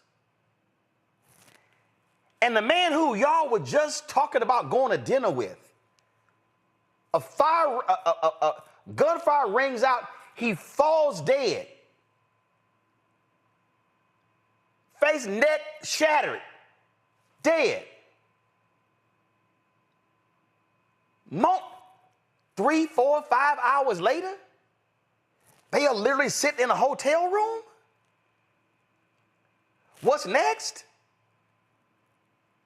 Some of y'all might say, well, how do you know that? Because Jim Lawson told me. He said, Roland, we didn't have time to grieve. We had work to do. So some of y'all are sitting here tripping. I don't know why now let them go on out there. I'm not saying we need to be standing with them, going with them, doing what they do. Let them go what they do, but I damn sure That's right. am saying That's right. that we should be doing something. Mm-hmm. Facts. What I am saying is what happens when black folks raise up and say, enough is enough. Stock market is down in a huge way today. 2 days ago, I was texting Nina Turner, Jamal Bryant, Tamika Mallory. Target stock was sitting at $104. I said, we got to get Target stock under $100. This is Target stock when it closed today, $94. I had a brother sit here on my Instagram page, trying to give Trump's tariffs the credit for this happening. Well, you know, the tariffs, that's why it's down. It's the tariffs, that's why it's down. Target has seen its foot traffic drop for 8 consecutive weeks. Because on January 24th, Target announced the ending of their DEI programs. I showed y'all what the stock was on January 28th. And see, that brother was sitting here just running his mouth. And see, here's why it's never wise. It's never wise to run your mouth with me. Because see, what I'm going to do, I'm going to hit your ass square in your mouth with the facts.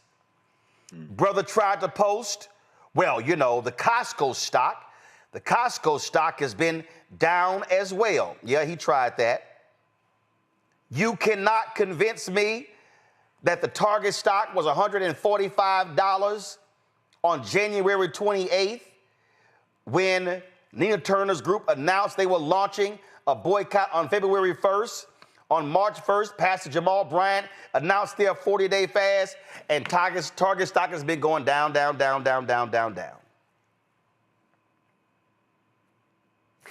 And then you got the folks who sitting here, oh man, I don't know, I don't really know. And I know some very prominent people who told me, well, you know, Roland, this is not going to, this is not going to work.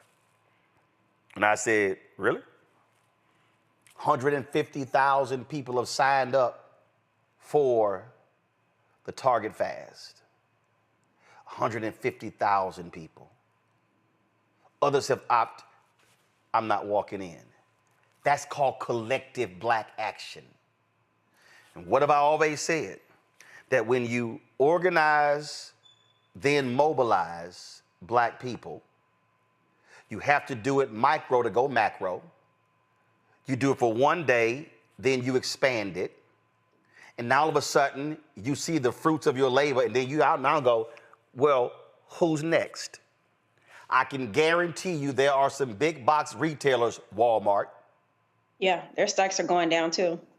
But I guarantee you Walmart is sitting here going, man, I sure hope they don't target us next. See, some of us, and I'm just going to go ahead and say it because I ain't got a problem saying it, that if we really want to be real, there are black people who do not actually stand with black people when it's time to fight. They actually stand on the sideline, or they sit on the sideline.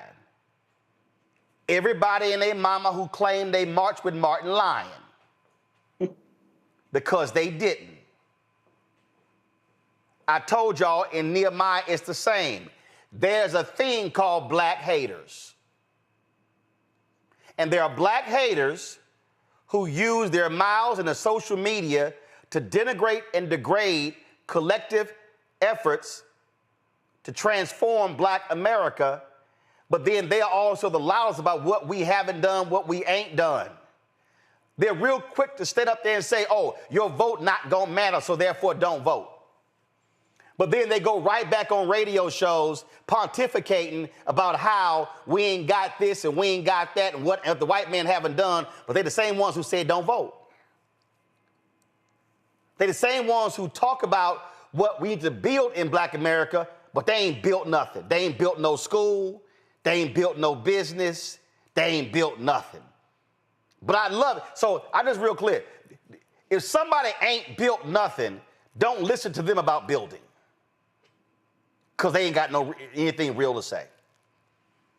And then I had somebody, then a brother gonna jump on here, and he gonna yell, well, you know, Costco, Costco stock has been down over the same period. But then I pulled it.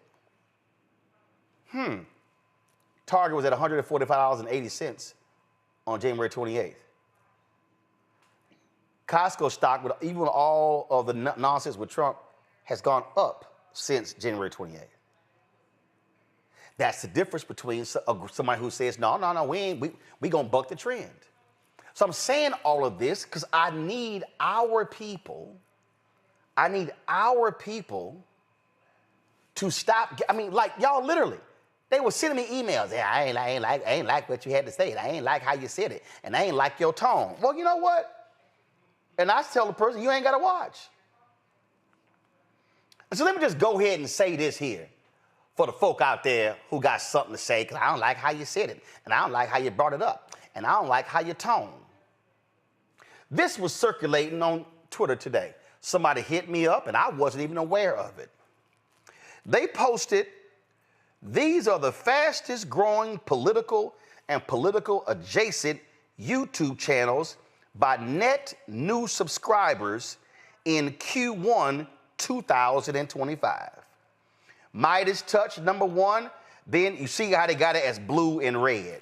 Midas Touch, Brett Cooper, Fox News, Candace Owens, MSNBC, Brian Tyler Cohen, Joe Rogan, Now This Impact, The Daily Show, Adam Mockler, Occupy Democrats, Megyn Kelly, David Pakman, Value Entertainment, Johnny Harris, Turning Point USA, Charlie Kirk, I've Had It podcast, Tucker Carlson, Democracy Now!, and then Roland Martin at plus 250,000 subscribers. Here, we are outpacing Secular Talk, More Perfect Union, Luke Beasley, The Bulwark, Jesse Dolomore, Bernie Sanders, Jack Cochiarella, Keith Edwards, Rebel HQ, Piers Morgan Uncensored, Benny Johnson, Aaron Parnas, Jordan Peterson, PBD Podcast, Robert Reich, Fair and Balanced, Tizzy Entertainment, Politics Girl, Glenn Kirshner, The National Desk, Nelt Boys, CBN News, New York Post, Majority Report with Sam Cedar, Walter Masterson, Bill O'Reilly, Pondering Politics, Vox, and The Rubin Report. Sounds to me like we doing something that's right. We as black people, we are not going to be able to raise a collective conscience if we waste our time and energy on folk who have not committed themselves to collective work. Mm-hmm. And that was exactly what Dr. King said in his April 3rd, 1968 sermon at Mason Temple. It took place 57 years ago tonight, where he talked about that black people individually are poor, yet collectively represent one of the largest economies in the world, and that if we are going to change the condition of our community, it will not happen unless we as a people move as a collective. And that applies to contracts, that applies to education, that applies to everything. And so if you're one of those folks and you don't want to do anything and you don't want to take any action, go on right ahead. But I don't want to hear you complain about what we haven't gotten. And then don't be like that MAGA, that little black MAGA girl posted a video in her little MAGA hat. But then when her son was getting, they were about to convict him and sentence him to 21 years in prison, then she want to come running to black people talking about, my son getting railroaded, I need some help. Baby, call Charlie Kirk. Call them, because if you want to run with them, let them bail your sorry ass out. I'm going to go to a break. We come back. Lots more to unpack and talk about that we're going to deal with. But y'all see how we're growing and how we're building. We have not gotten here without your support. So you supporting our channel is critically important. Again, we don't have millionaires and billionaires who cut us checks. I'm just telling you right now. I know who supports us. I see the money orders. I see the checks. I see who supports us on Venmo, Cash App, Zelle, and PayPal. And so this is all about how do we build collectively, because we gotta have a daily voice that speaks to our issues and our interests. So you want to join us? We have 35,000 people who have donated to this show since we launched September 4th, 2018. We, of course, run all of those names every single Friday as a salute to thank you for their support, whether they gave one time, or whether they gave it once a year, or even there are 4 people who have tithed to this show every month for 6.5 years. So if you want to join our Bring the Funk fan club, the goal is very simple: to get 20,000 people contributing on average $50 each a year. At $4.19 a month, 13 cents a day. Cash App, use the Stripe QR code. It's right here. Point your phone to the QR code. Just click the Cash App button to continue to contribute. Check in money orders. Please make it out to Roland Martin Unfiltered. Please don't do my name or Black Star Network. Do Roland Martin Unfiltered, because that is a lot easier when we're dealing with our bank. P.O. Box 57196, Washington, D.C. 2003 7-0196. PayPal, R Martin Unfiltered. Venmo, RM Unfiltered. Zelle, Roland at RolandSMartin.com. Roland at RolandMartinUnfiltered.com. We'll be right back. Next on the Black Table with me, Greg Carr. Brown versus the Board of Education. The history books call it the court decision that ended racial segregation in American schools. But a brand new book, Jim Crow's Pink Slip, uncovers a devastating unintended consequence of that 1954 Supreme Court decision.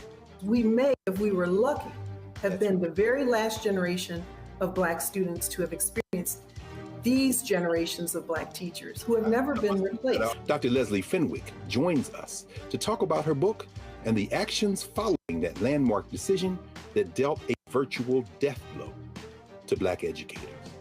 That's next on The Black Table, right here on the Black Star Network.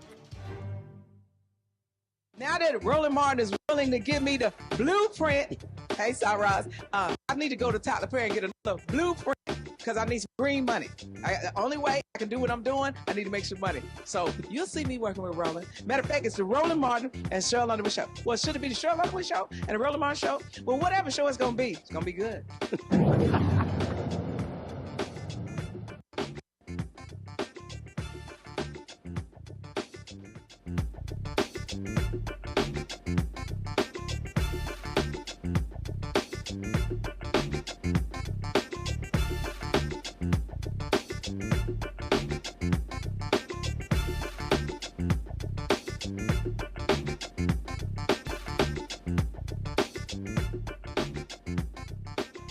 I have made my feelings known for years about hazing.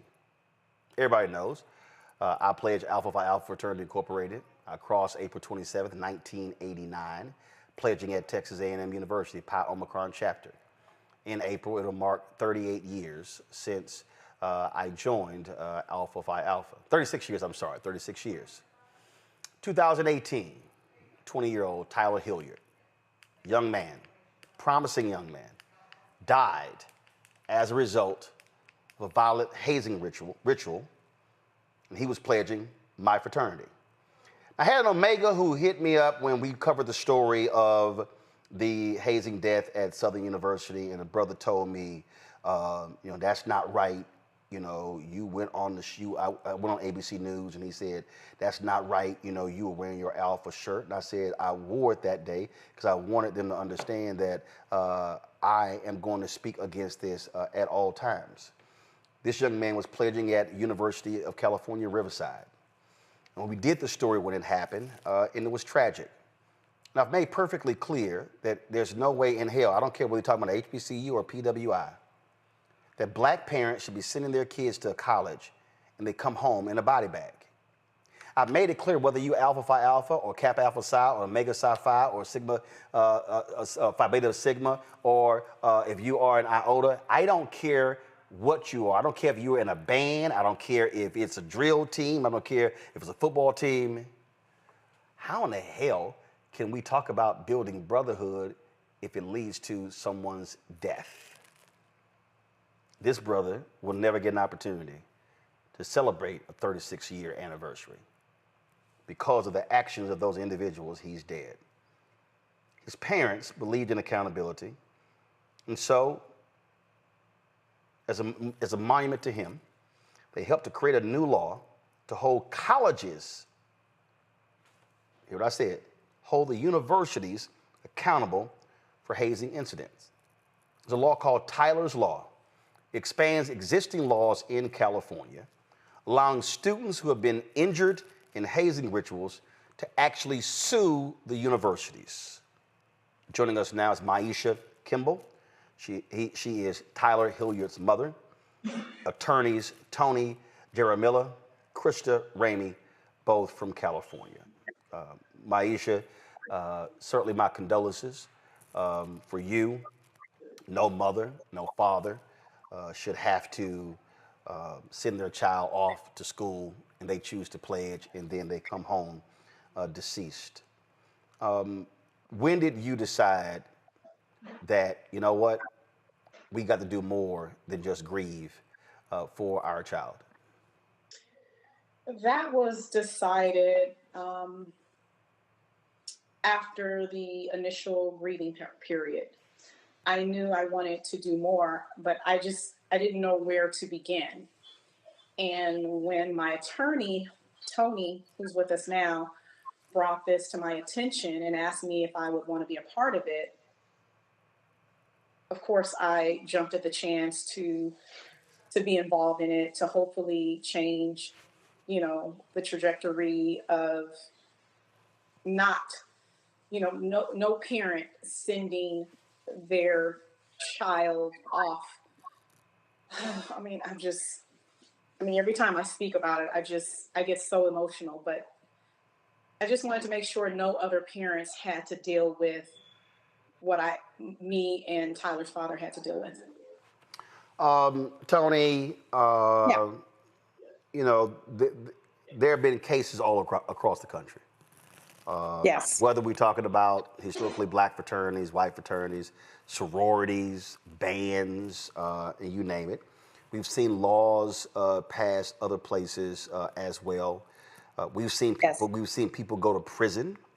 But this is unique. How many other states have passed laws that hold the institution accountable beyond the fraternity, sorority, or the guilty organization?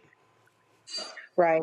I believe that Tyler's Law is first in California, is my understanding. And I wanted to first give credit to Krista Ramey. She was going to be here with us, but she unfortunately the timing was not right. She's at her brother's wedding, so she couldn't be here. But I wanted to at least give her the full credit for actually being the advocate with Assemblymember Chris Holden at the California Capitol regarding Tyler's Law. It is to hold schools, colleges accountable for hazing and not doing enough to prevent hazing.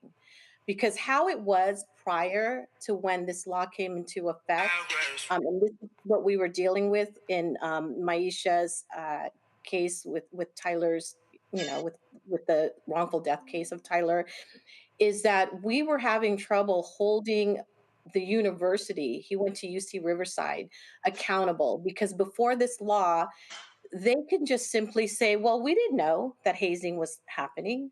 A lot of hazing happens at the, thick of night, right? Off campus. But these are organizations, whether it's fraternities or sororities or even sports teams that are doing hazing outside of the campuses. And so that's how universities were able to say, we knew nothing about it, even though we sponsor these organizations at our schools. And so we shouldn't be responsible for a death like Tyler. So this will change that, because universities now, you could sue them and they can't just like stick their heads in the sand, right? They have to have measures to protect students, hotlines, training, educational announcements regarding, what hazing is and how you can prevent it and how to report it. And then they would have an obligation to take action. And if this law had been in place, I think, we would have, hopefully it doesn't happen to other parents and other children and other students. And look, I mean, the reality is, again, I've pledged people. There's a process. Organizations, they have risk assessment. You have to go through that actual training. You have to actually sign various things as well.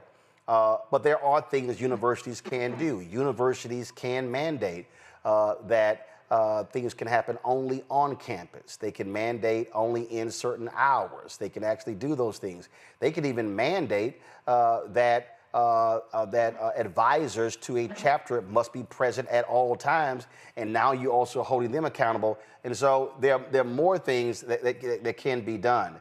Maisha, have y'all heard from other parents?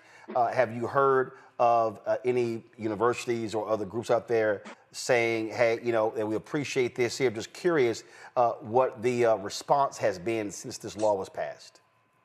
Me personally, since the law was passed, no one has reached out to me in regards to things that universities can do to help, to mitigate other students being injured or dying due to hazing. Tony? Well, one of the things that this law required, though, is that the Department of Education by mid-2025, to be in effect in 2026, is that they are supposed to provide a anti-hazing, model policy. And so that's one of the affirmative things that this law required, where they would provide educational materials to not just students, but faculty, staff, administrators, come up with remedies and tools to make sure that there's some strong protections for students. So that's one of the positive things regarding this anti-hazing policy. As far as schools coming out and reaching out to us, like Maisha said, none have, but we do expect that they comply with the law and put things out there for the public to follow, and for universities and schools to follow, so that we don't have any more tragedies. And sadly, we heard that there has been other tragedies just shortly after this passage took place. So I think back to the Crown Act, Maisha. It was first passed in California, and then efforts were made to try to do it on the federal level in other states. Is it your goal for this to become federal law? I would love for this to become federal law, because I'm sure you've heard that there was another death about a week or two ago. And so, of course, that wasn't in California.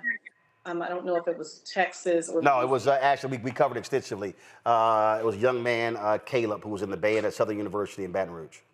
Okay, yes. So I would love for this law to become, federal, so it can hit all states. Well, this is a problem. It's a growing problem. You would think at this day and age that we're not having students being injured or dying due to hazing. They should be uplifting their communities. Well, unfortunately, what you have is, you have organizations that have put in strict procedures, all sorts of policies, legal ramifications, but what you have are individuals, 18, 19, 20, 21, who still have a mentality that, well, I went through it, I survived it, so therefore I'm going to do the exact same thing. And this, and what I have been saying, this is also what requires other members of fraternities and sororities or whatever to say, no, you're not going to bring that nonsense to us. It is something that is evil, that absolutely needs to end, and that's why I've absolutely supported, if somebody is busted hazing, I get people talking about brothers in the criminal justice system. Those are folks, for me, that need to go to prison, because there are people I know who were not killed, but I was talking to one individual, and this guy pledged 30 plus years ago, and to this day has significant medical injuries as a result of what he actually went through. And his life has been completely compromised. So I don't have a problem with those folks going to prison because the actions are unnecessary and there are rules against them. And that's why the laws are critically important as well. Yes. And Roland, I would just like to say, sometimes I read the comments, and not saying your comments, but just on hazing incidents, period. And some people in the comments, they make statements such as, oh, these kids, they want to belong to something. That wasn't the case of Tyler. He didn't have a sense of wanting to just belong. He wanted to uplift his community. He wanted to build businesses and have them thrive for people that look just like him. So he wanted to make a difference in the community, and he loved what it stood for. Right. And that's exactly what I made. Listen, my first convention was 1989. I pledged April. The convention was 3 months later. And I remember standing up at the convention, going hard against hazing.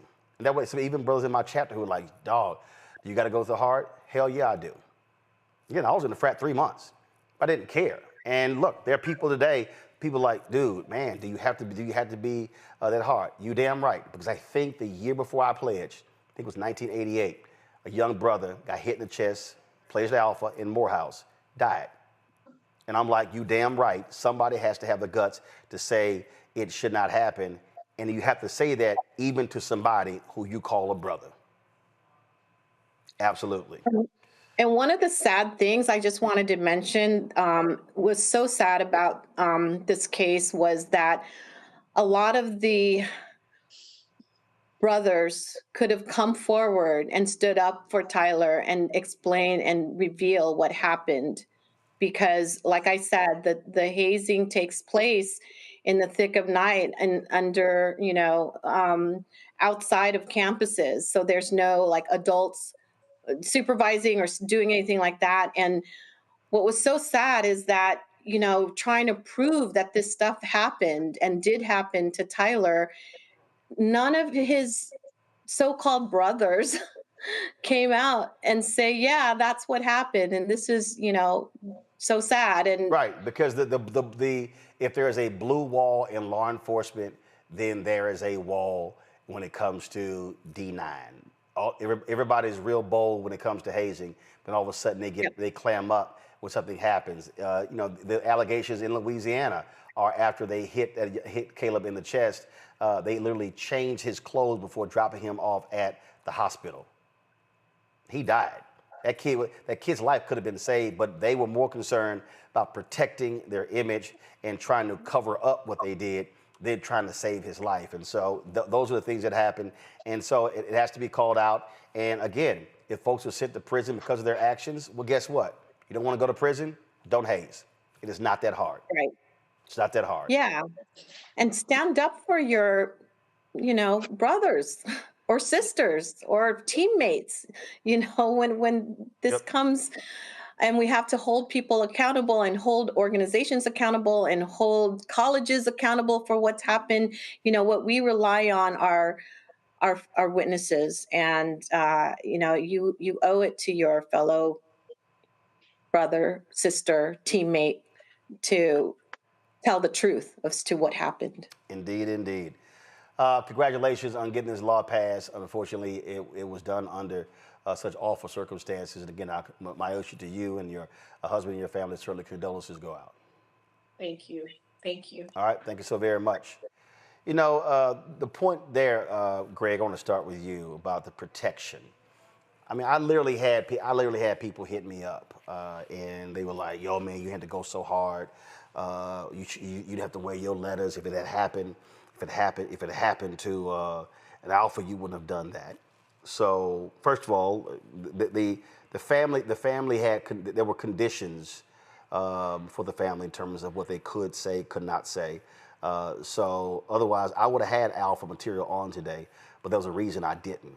And the other reason I did not wear my alpha stuff today, also out of respect to Maisha, for her to have to sit here and look at the colors and letters, knowing full well what happened to her son. But this is the bullshit I'm talking about. Folk were like, yo, why you got to bring it up? Why you got to do it? Because it needs to be brought up. This brother is dead. Now, if you want me talking about white cops or even black cops killing an unarmed black man, then I'm going to talk about black frats killing an unarmed black man over some bullshit hazing. We have to, Roland, and you've done this consistently. I think about our fraternity brother, Walter Kimbrough, who I saw a couple of weeks ago, who has written extensively about this, who has been an expert witness in cases about this topic. And yeah, man, how fast time flies, as our frat hymn goes, college days swiftly pass. It was 40 years ago. In 2 weeks, it'll be my 40th anniversary having pledged. And I remember, I'm the first in my family to join a Greek letter fraternity. And I didn't join because of anyone who was at Tennessee State. I joined because I looked through the history book one day, and when I saw Martin Luther King and Duke Ellington and Jesse Owens and W.E. Du Bois and Paul Robeson, I said, I want to be part of this. And I think that's the reason why most of us join.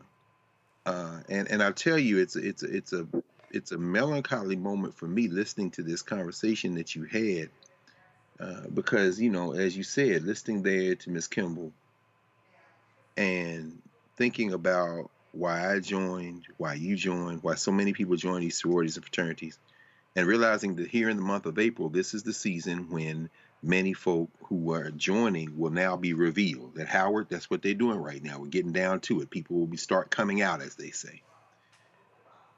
when you start talking about a bunch of 18 to 22 or 23-year-olds whose brains haven't fully formed, there are so many emotional, psychological games being played.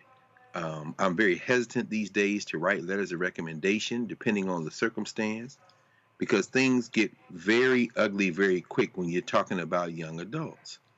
And unfortunately, that's sororities or fraternities. And I'll tell you, brother, this is a terrible collision between rites of passage, which we as African people began. We are the originators of the idea of coming to maturity and being initiated into the next level of responsibility. That's something very deep in our souls, and the legacy of our captivity. Because we did not do those things with a brutality that was injected into our experiences as African people during the period of captivity. And whether it be whipping your children when they're little and then taking pride as an adult that you were whipped, or putting your hands on another man, or as a woman playing a mind game so deep that the child now is maybe emotionally scarred for the rest of her life, this idea of imposing brutality on each other is a deep form of self-hatred. And as you talked about this law, hopefully it will do some good, but I think we both know, and all of us know who have gone through these processes, that there is something very deep and intractable about how Black people approach joining these organizations or any organization that requires pledging. We feel that it's inviolate. We feel like it is our not only responsibility, but something we will protect even when we are wrong. And brother, I don't know how we crack that nut except by doing exactly what you're doing today, which is being candid, honest, open, and unvarnished in taking this head on. NOLA, or for other members to look one of their own in the eye and say, you are not bringing that bullshit here. You will not touch any one of these folks. And if you do, we gonna deal with you accordingly. Mm-hmm. You know, I listened to this story, and I'm happy that you cover this topic extensively. When I think about my own journey, you know, everybody know I'm from New Orleans, Louisiana, right? I grew up on Xavier University's campus, been in STEM programs since I was literally in the fifth grade. I was on campus with my daddy since I was a little girl. I grew up in HBCU Greek culture, but I went to undergrad at UCLA. So once, you know, I fully accepted that my life was no longer in New Orleans, okay, I'm in Los Angeles, things didn't go the way that they were supposed to go. And I got to UCLA. One of the first things that I did was inquire about pledging AKA. But the chapter was suspended for some foolery. And they were like, oh, well, you can go to Cal State, blah, blah, blah. I was like, but I want to pledge here at UCLA, but the AKA chapter was suspended. And I bring that up as I think about Maisha, and I think about California. And I also went to USC. USC, it seemed like every other week had a situation in the news regarding some sort of hazing, that somebody got hurt, somebody got injured. It was always something. And the culture is very strong there. Less the Black Greek culture, more of the white students. But some of the things that I saw when I was there for grad school, I did not understand. And I didn't understand what would compel students to participate in some of the things that you saw on campus, right? So it's something about the California schools, in my experience, where there's this extra level of, I don't know if it's competition. I don't know. I've never been through the process.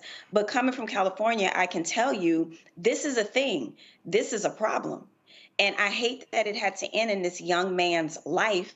And I think it's about time for these institutions to take responsibility. And yes, you should have your brother and your sister's back, right? When you see something that's over the top, when you see something that's beyond humiliating and it's demeaning, you speak up and you say something. There's power in numbers. You speak up and you say something. I can only say my limited experience. I'm not a Black Greek, so I'm not trying to, I'm not trying to criticize it. It's an institution that I hold in high regard. You ain't got to be in to criticize. If you do stupid shit, you deserve the criticism. That's right. I agree, but y'all be coming for people, so I'm just letting y'all know. No, that's dumbasses who come. No, that's people. Again, that's the problem that we have with too many of our institutions, Robert. Folk don't want to be checked. People want to, if you go to HBCU, you want to act like non-HBCU folk can't call out your bullshit. Well, the reality is, and this is what I always tell folk, man, well, you shouldn't be airing out dirty laundry. If you don't do dumb shit, then your laundry ain't public. The reality is, when you haze, then all of a sudden the cops are called, it's now public. Hospital records. Then you get, so it's all public. So if you don't want stuff to be public, how about you not break the damn law and do dumb shit? Robert, go ahead. Yeah, Roland, look, you're completely right. And I had a similar experience to while I was in college. I was online pre-pledging for Omega, and then the chapter got suspended. And they have that conversation and said, well, you can always cross underground. Nah, I'm good. And my message is not to the universities, not to lawmakers, not even to parents. This is a message directly to the young people. If you are a young person who's 17 or 18 or 19 who's listening to this, who's thinking about pledging when you get to college or maybe next semester or two pledging, figure out if that group hazes, and if so, don't pledge. And this will all go away in the course of a couple years if you simply boycott organizations that haze. And I don't care if that's a fraternity or a sorority. I don't care if that is a marching band group or 4-H club. If they haze, don't do it. Have a personal boycott against getting your ass beat to join some organization. Because guess what? There's no tangible benefit to it taking place.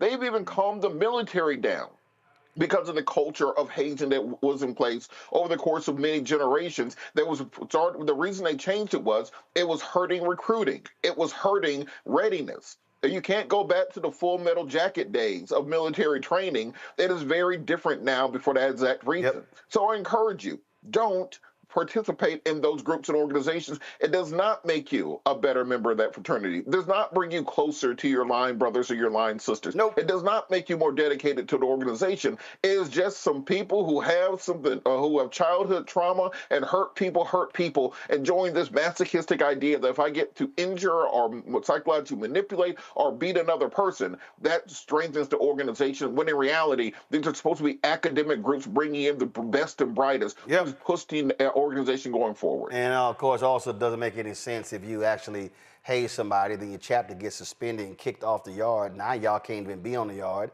and then you get sued. Now you're costing your fraternity or sorority money. It's all stupid, and you're absolutely right. I've had people call me. I've had people call me who want to pledge, and I told them point blank, don't you let nobody hit you for some letters.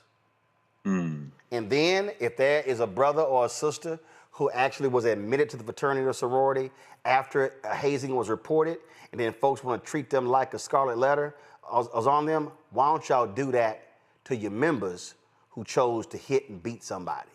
Because trust me, that's what I do.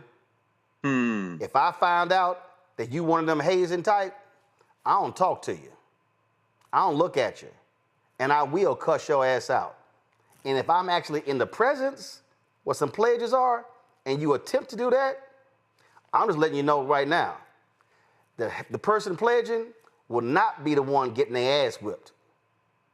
It's gonna be you. Well, this is that point that Jim Jones had made about why fraternities and sororities move like gangs, because in a gang you get jumped in, and there was that whole backlash. How dare Jim Jones say that? I mean, we've talked about in the last 2 months 2 young black men that are no longer on this planet. Yeah. Right. Mothers and fathers are grieving because folk want to be stupid. And I'm sorry, I'm not gonna offer any grace, or even where somebody told me, well, a little hazing is good. I said, hell no, you wrong as hell too. Let me go to a quick break. When we come back, a couple of things we're gonna talk about. One, it's an amazing song by a Jamaican artist I heard when I was in Jamaica that really is uplifting. We listen to the words. We're going to talk to him next. And also, we're going to play you an interview I did a few years ago for the author of this book. His name is Keith Miller. The book is Martin Luther King's biblical epic, his final great speech, delivered tonight, 57 years ago, Mason Temple in Memphis, Tennessee, known as the Mountaintop Speech. But that was a 43-minute and 16-second sermon he gave, he said a lot more than just "I've been to the mountaintop." You're watching Roland Martin Unfiltered on the Black Star Network. This week on The Other Side of Change. The attacks on education, book bans, and what it means for us. Our guest, Aaliyah Logan, who will join us talking about what are the implications for the lack of investment in education locally and internationally, and what this will mean for future generations. Fighting back against any of the administration's attempt to essentially make sure that people are uneducated and destroy history and make sure you forget history and historical things that have happened. Check us out on The Other Side of Change, only on the Black Star Network. Hey, what's up, y'all? I'm Devon Franklin. It is always a pleasure to be in the house. You are watching Roland Martin Unfiltered. Stay right here.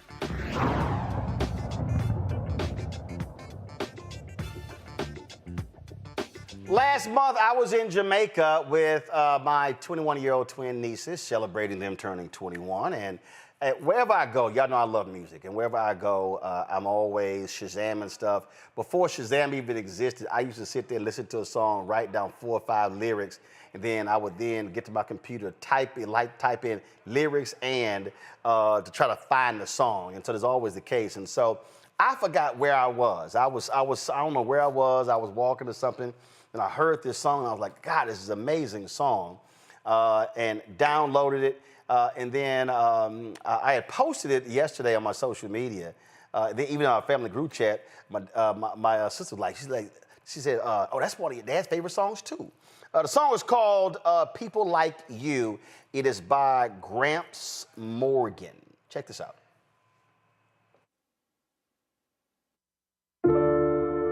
Oh, yeah. Yeah, yeah, yeah. Oh, yeah.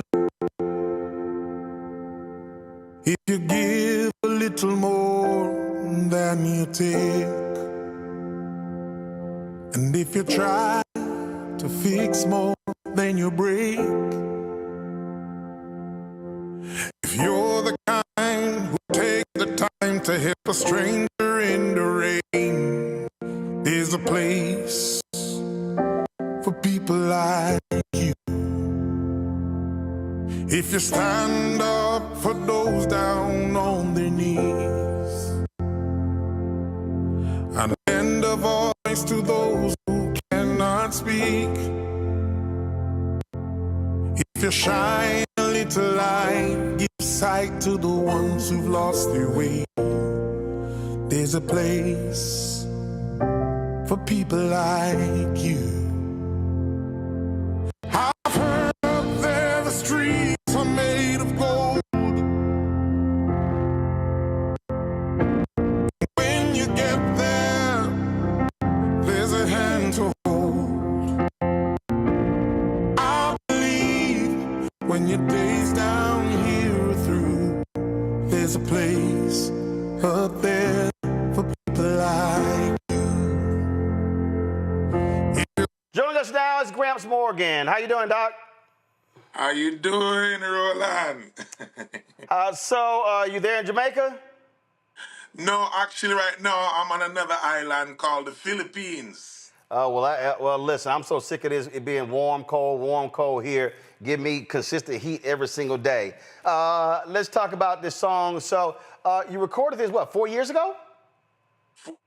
4 years ago in Nashville, Tennessee, in the middle of the pandemic, Roland, and it was just a vibe of wanting to give people the appreciation, the people that were still in the supermarkets, the people that were still on the front line. And the song came about initially, Roland, because of a shooting in Halifax, Canada, where a school was shot up, and it was just showing appreciation for all the people that was working and paying attention to a rough situation. So this song was a song from our hearts here in Nashville, Tennessee, and that we gave to the world. And the song just took off and started playing all over the Caribbean.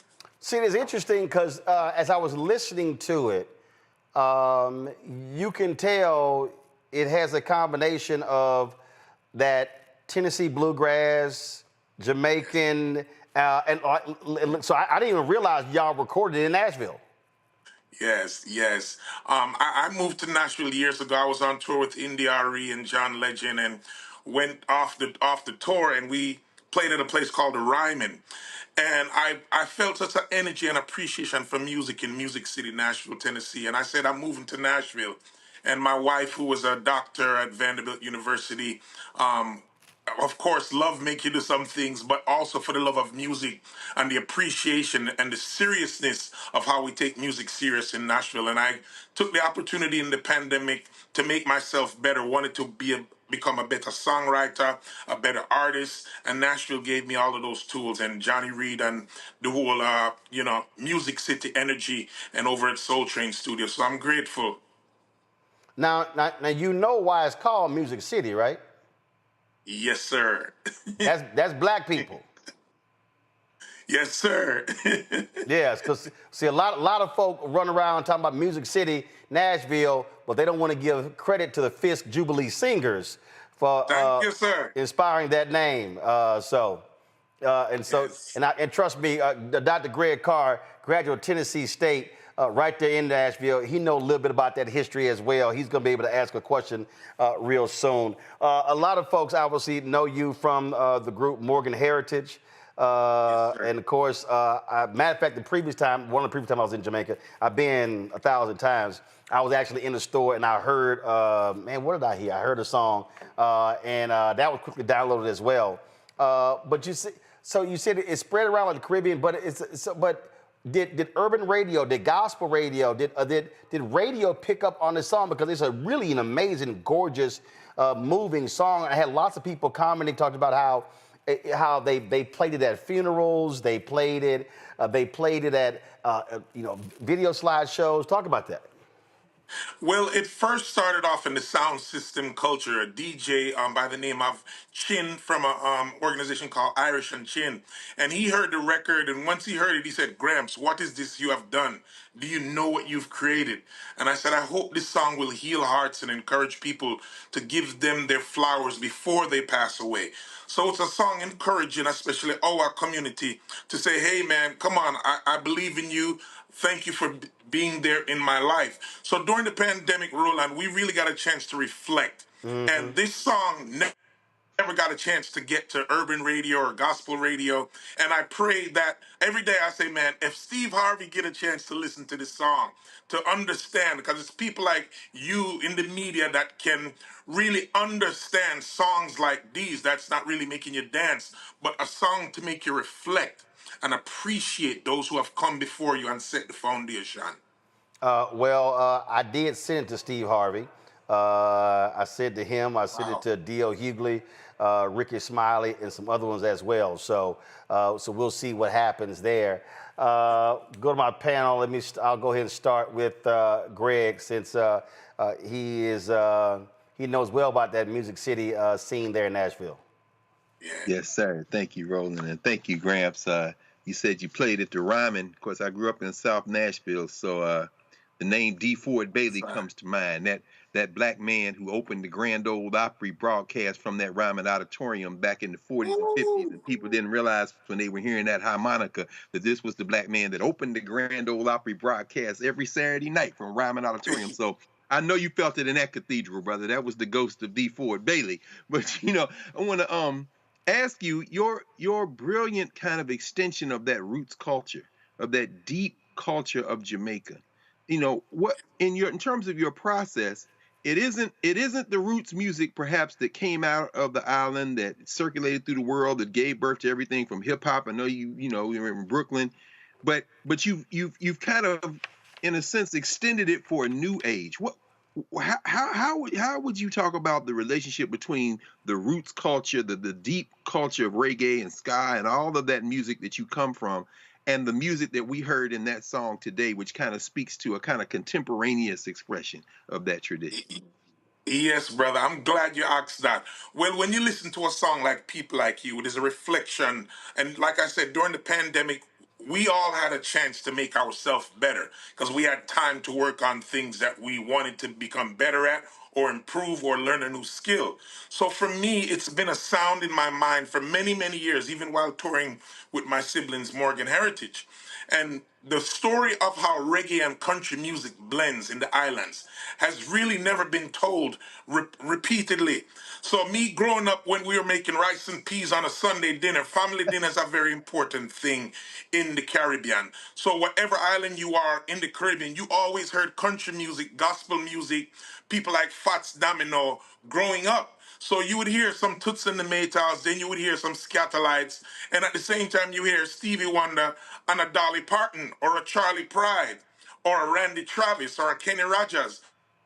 So country music was a very big, intricate part of the soundtrack to the Caribbean. And a lot of times before Jamaicans and the other islands had their own music or radio stations, we used to listen to something called shortwave radio that would come from the Carolinas and Florida and New Orleans, because shortwave is a further frequency that travels further than FM frequency. And that's how we started to get into American music. So people like Fats Domino and all of, and Chuck Berry, these guys were huge in the Caribbean.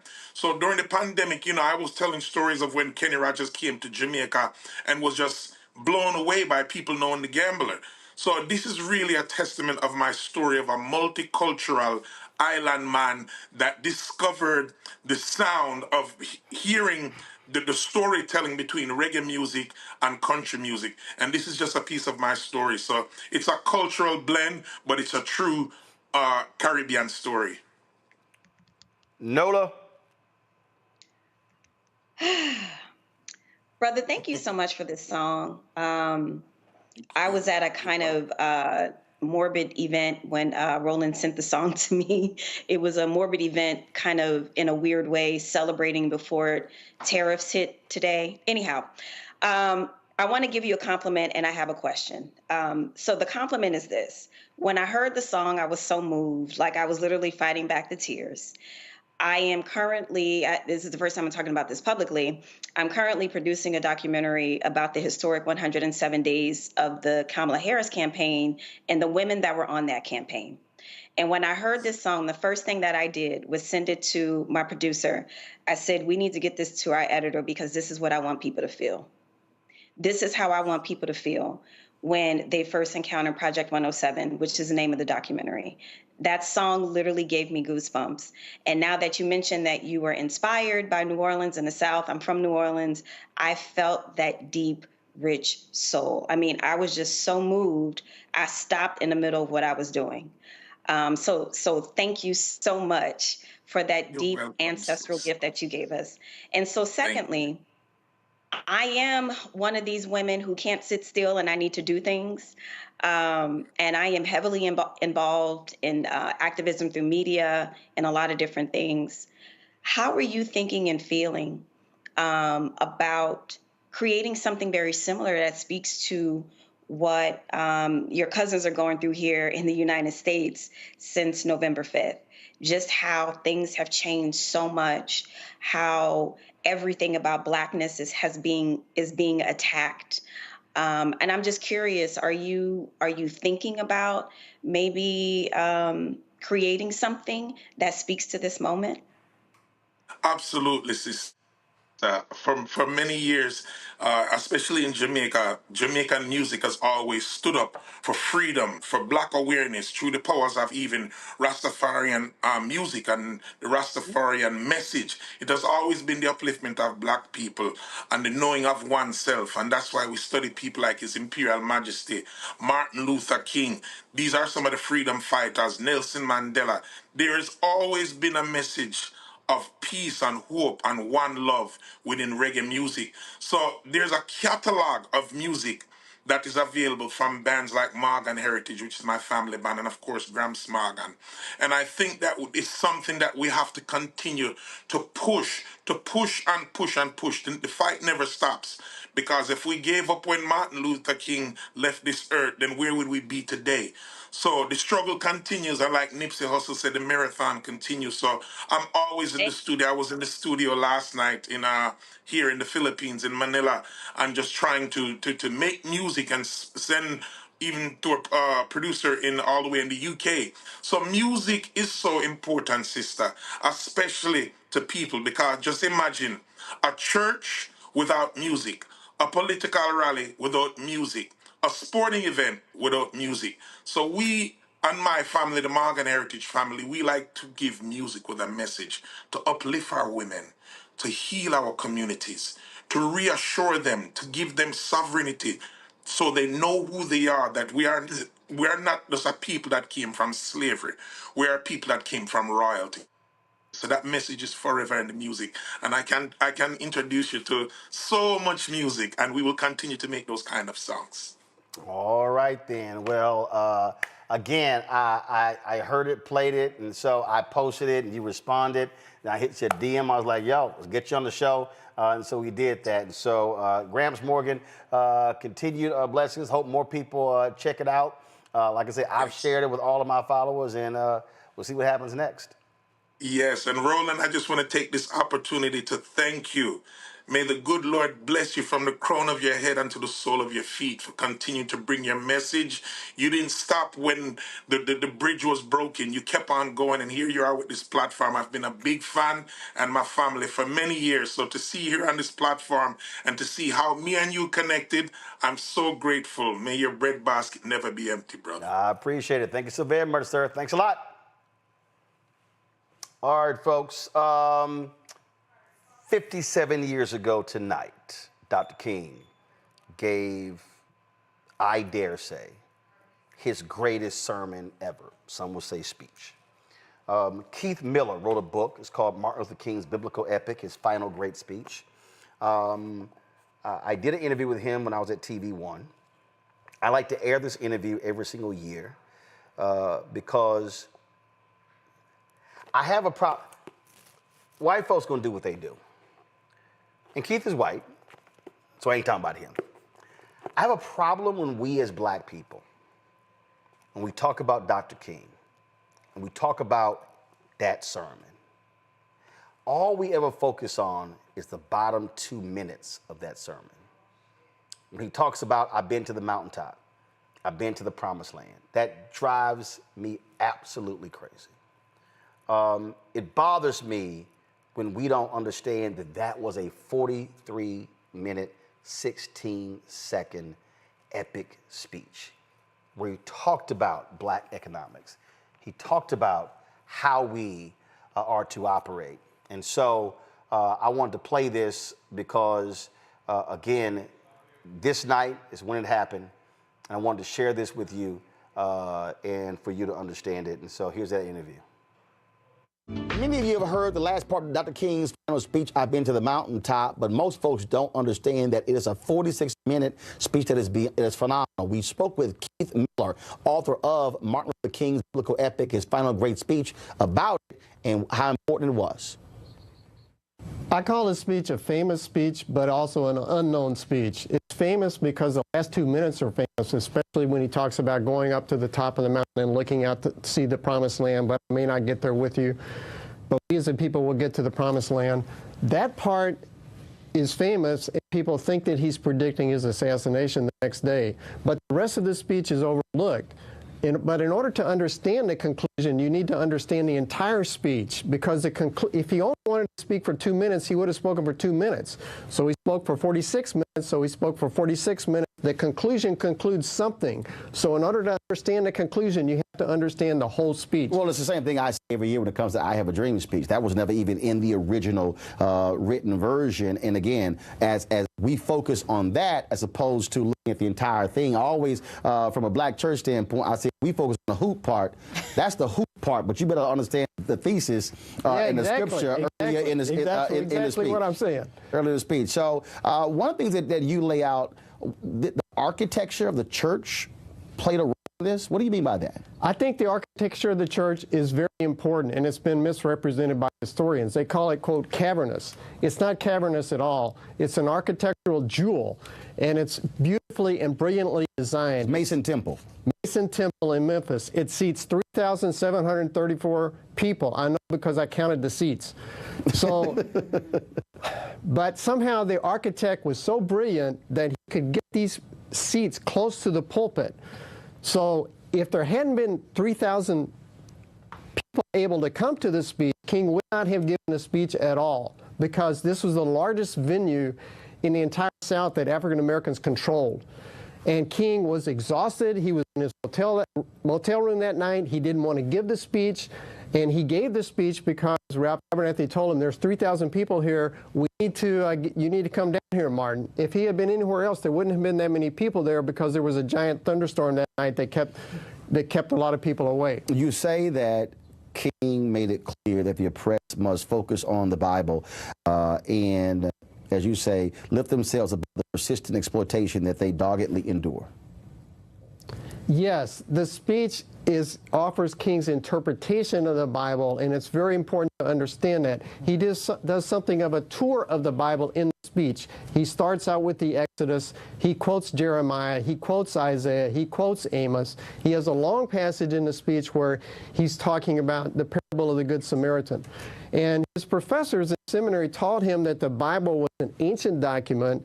It's ancient history. It's ancient literature. You need to be an expert on the ancient past in order to understand it. And his Old Testament professor was an archaeologist. But King says, no, anybody can understand the Bible because we are living in the Bible. And what's going on in Memphis is a new chapter in the Exodus. The Exodus is a story that keeps going on. For him, the Bible is only incidentally a book. The Bible is an ongoing narrative. The Exodus is still going on. The civil rights movement is a new chapter in the Exodus. And he has a similar interpretation of the parable of the Good Samaritan. Keith, what do you think? What do you make of the part of the speech where he says if God were to ask him what time period would he like to live in, he would pick the second half of the 20th century? Why do you think he would pick that? That's important because before King got to Memphis, the national press was paying zero attention to Memphis and the garbage workers' strike. The garbage workers are all... They were ignoring him, too. Sure. And they were ignoring him, too, right. They were trying to write him off. So when he gets there, he takes this Memphis strike, which the press is ignoring, and he's saying, he's lining it up with these great events in history. I want to go back in time. I want to go back to the Exodus. I want to go back to the Emancipation Proclamation. And he's lining up the strike in Memphis with these great events in history. He's saying this is so important, as opposed to the news media are not even paying attention to Memphis. So he's redesigning the strike. And this has got to be, one of the speeches that I probably paid most attention to over the course of my career. I saw it as a roadmap. I saw it as, King's way of lining out what justice really looked like. He says in this speech, let the issues remain where they are. The issue is justice. And he lines out that it is economic freedom, that it is political freedom, that it is a whole host of things. And so I guess I ask you, if you were talking to the young people of Ferguson today, if you were talking to the young people who fill the streets in New York or D.C., what salient point do you think they ought to take from this particular writing? King focuses on justice, and that's the reason to focus on the Exodus, because the Exodus is a story of escaping from oppression and escaping from slavery.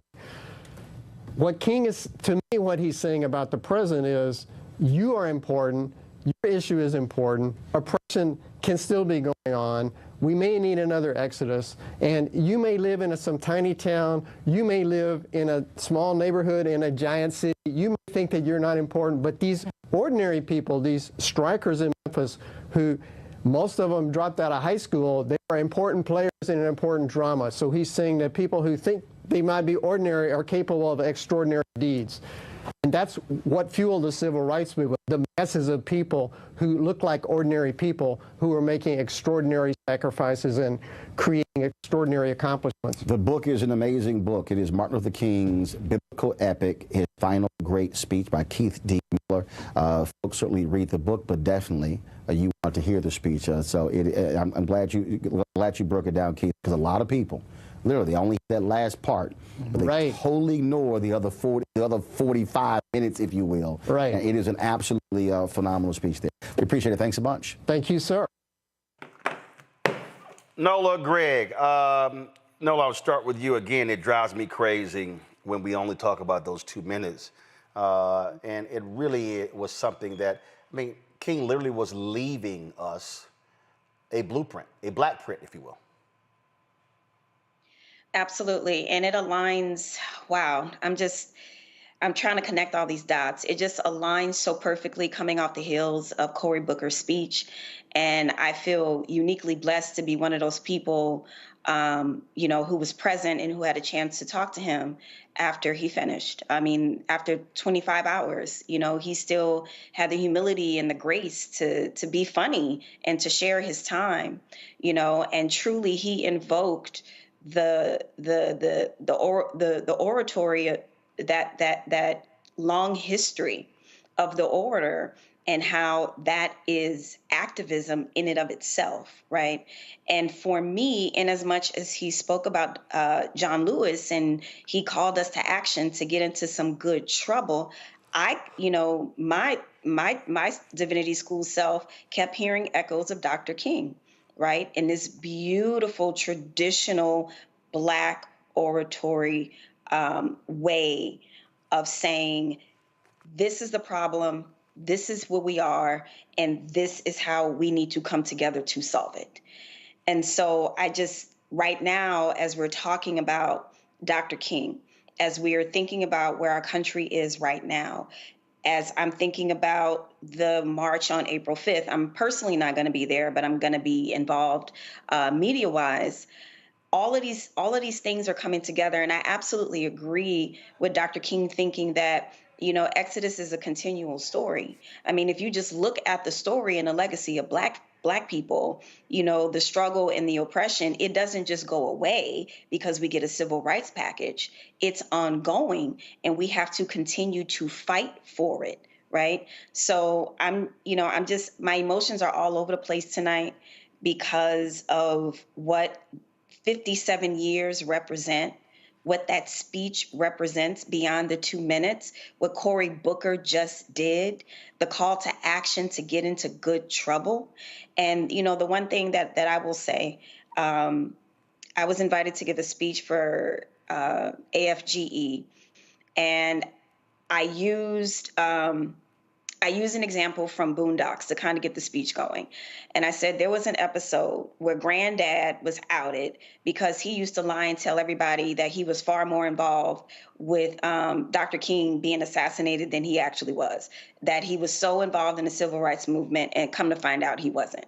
So my call to action was for us to really dig deep and ask ourselves, who will you be in this moment? Who will you be? And that's where we are right now.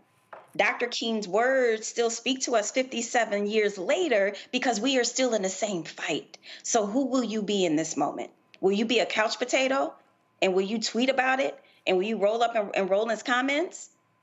Or will you do something? Will you get into good trouble? I could go on, but I'll leave it there. Greg? I echo everything you said, Nola. It's wonderful that you were there. That was an electric moment. And maybe we'll look back and say that was a pivotal moment and a shift that had to take place in this country. And Roland, it was good to see that interview. And as you remind us then, as you remind us now, to go over that full 43 minutes. I played the first 10 minutes or so for my students this morning, none of whom had ever heard, though even anything other than, as you say, that last back end, that 2 or 3 minutes at the end. And, listening to Dr. King, as he said, who didn't feel well, who came out in the storm, and all those people were there, to hear him open that speech by thanking his friend, Ralph Abernathy, and to say it's always good to have somebody who is your close friend and associate say something good about you. And then he said, and Ralph Abernathy is the best friend that I've ever had in the world. Just imagining what Abernathy, that cross he bore after King was assassinated the next day. I asked the students what they thought, and we started talking about it. And, King, I understand the biblical angle, and it's very important, but King really gives a history he gives a human history. And as we know in that first part, he says, God, if he asked me if God asked me, and he doesn't gender God in the beginning. He said, if God Almighty asks me, and he goes all the way back, goes to Egypt, and unfortunately he does what too many Black people do, Jeremiah Wright being an exception, which is misread Egyptian history, but I understand because that's how we were socialized. But the metaphor holds up. He comes through Greece and he comes forward, and he says, as Lauren asked him there, he says, just let me live a little while in that second half of the 20th century. And then he starts talking about, he criticizes America. You know, King, it was almost a year to the day. The next day, it was 1 year to the day. The day he was assassinated, 1 year to the day after he had given that "Why I Opposed the War in Vietnam" speech. And he's already there in the Mason Temple speech. He's talking about the United States being sick. And when he puts this thing, he says something is happening in the world. It ain't just Memphis. And then he talks about Nairobi, Kenya, and Ghana, Johannesburg, South Africa. And then he talks Atlanta. He's giving this really a Pan-African view of the world. This is Martin King. And you know, I asked the students what they thought about that, and they kept coming back to this idea that this is a Christian preacher who has transcended Christianity. And that led me to show them a little clip from Howard Thurman, the teacher of Martin Luther King, and then Benjamin Mays, the teacher of Martin Luther King. Because when King gives that speech, it's almost like a valedictory in his life. You know, and people talk about that last part. So he saw it coming. Of course, he saw it coming. He was living with death every day. But in that last speech, he gives a survey of his life, really in history. And then finally, I asked the students if they were familiar with Malcolm X's Ballot or the Bullet speech. They said, we've heard the name. I said, did you know that he gave that speech twice? Once was April the 12th, 1964 in Detroit. That's the one that the Henry brothers recorded. Milton Henry and his brother Richard Henry.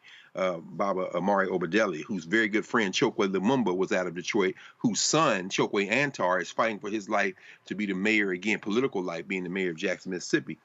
And I said, but the first time that Malcolm gave that speech was April the 3rd, 1964. 4 years to the day from when Dr. King gave that speech we just heard part of. And I said, that's important for this reason. In the Ballot or the Bullet speech, Malcolm X says we need to put our political differences aside. We need to come together. Whatever we disagree on is fine, but right now we need to be together. King and Malcolm were of one accord, and these people are going to stop writing these history books. I don't care if you ban them in Florida, South Carolina, anywhere else. Until we tell our history, they will have us at each other's throats. And these two men represented the best of what it meant to be black, and they did that in a spirit of unity. So thank you, brother, for reminding us about this. And I'd encourage everybody to go and listen to those 43 minutes after we get off the air. Indeed, indeed. And that's, again, why these platforms are so important, because, trust me, ain't no mainstream network talking about that sermon tonight. I can guarantee you that. But thank you so very much. I appreciate both of you being with us. Robert had to sign off, so thank you very much to Robert, to Greg, as well as Nola. Thanks a lot. Folks, tomorrow is April 4th, of course, the day that Dr. King was assassinated. And in Memphis, it's going to be a virtual event taking place. John Hope Bryant is having an event. It's a virtual event, having a number of different speakers. Give me 1 second. I had all of this on one iPad. That iPad died, so let me shift everything over to the next one. So you can register for this virtual event. We're going to be streaming it on the Black Star Network, so you can watch it here as well. And the focus is economics. One of the things that I've always said is I believe that we make a mistake when we talk about Dr. King's, when we commemorate the day that he was assassinated, that people only just talk about that event, but they don't talk about why he was in Memphis. They don't talk about the economic piece of what he was involved in. And so I think that is critically important. So this virtual event taking place tomorrow, April 4th, begins at 1 p.m. Eastern, 12 Central. It's called Dream Forward. Here are some of the speakers who are going to be speaking at that event as well. Here's more of the speakers. Again, I will be watching it. We'll be streaming it. And so if you want to register, you should go to, give me 1 second. I just had it. Go to midsouthstreaming.com, midsouthstreaming.com. Folks, also don't forget April 11th, we're going to be in Raleigh, North Carolina for our town hall regarding St. Augustine's University. There are issues happening there. A lot of people are calling for change, saying that the board needs to be changed out, especially the board chair. They've had significant financial issues. We will be broadcasting live from Martin Street Baptist Church at the Fellowship Hall.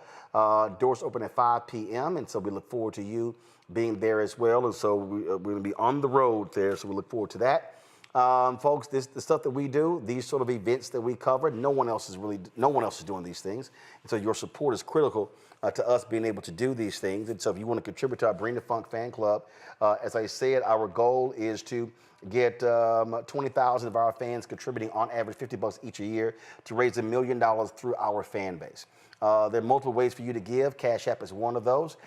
This is click the Cash App button. We don't charge a fee. This is not Substack, Patreon. We don't charge you a monthly fee.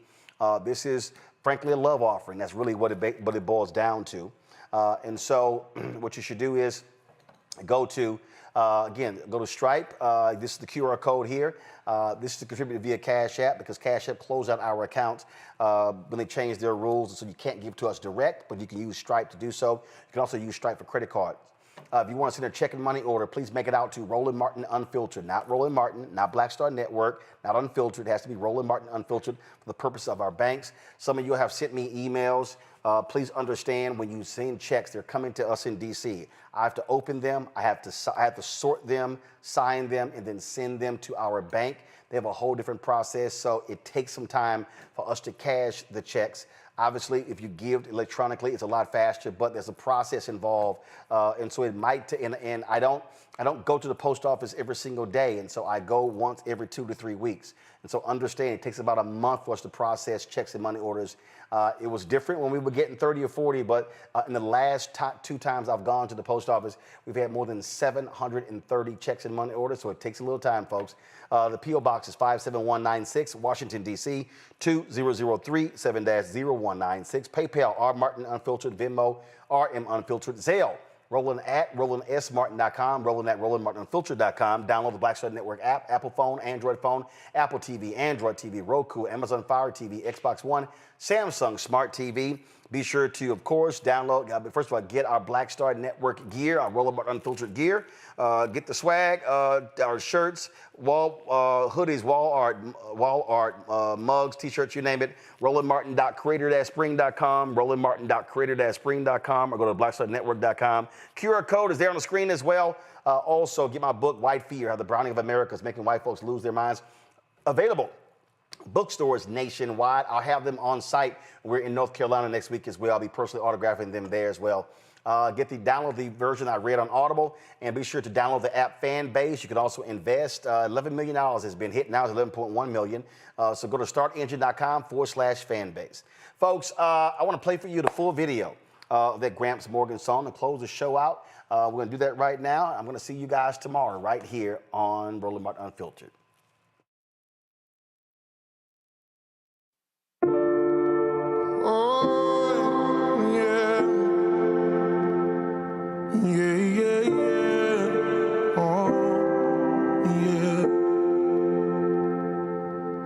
If you give a little more than you take, and if you try to fix more than you break,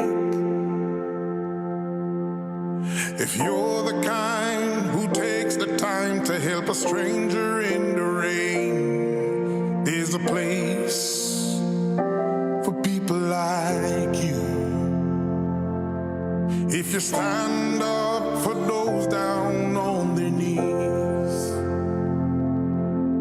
and lend a voice to those who cannot speak,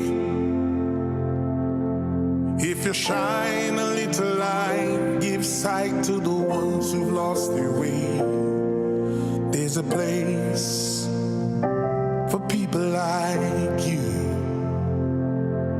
I've heard up there the streets are made of gold, and when you get there, there's a hand to hold.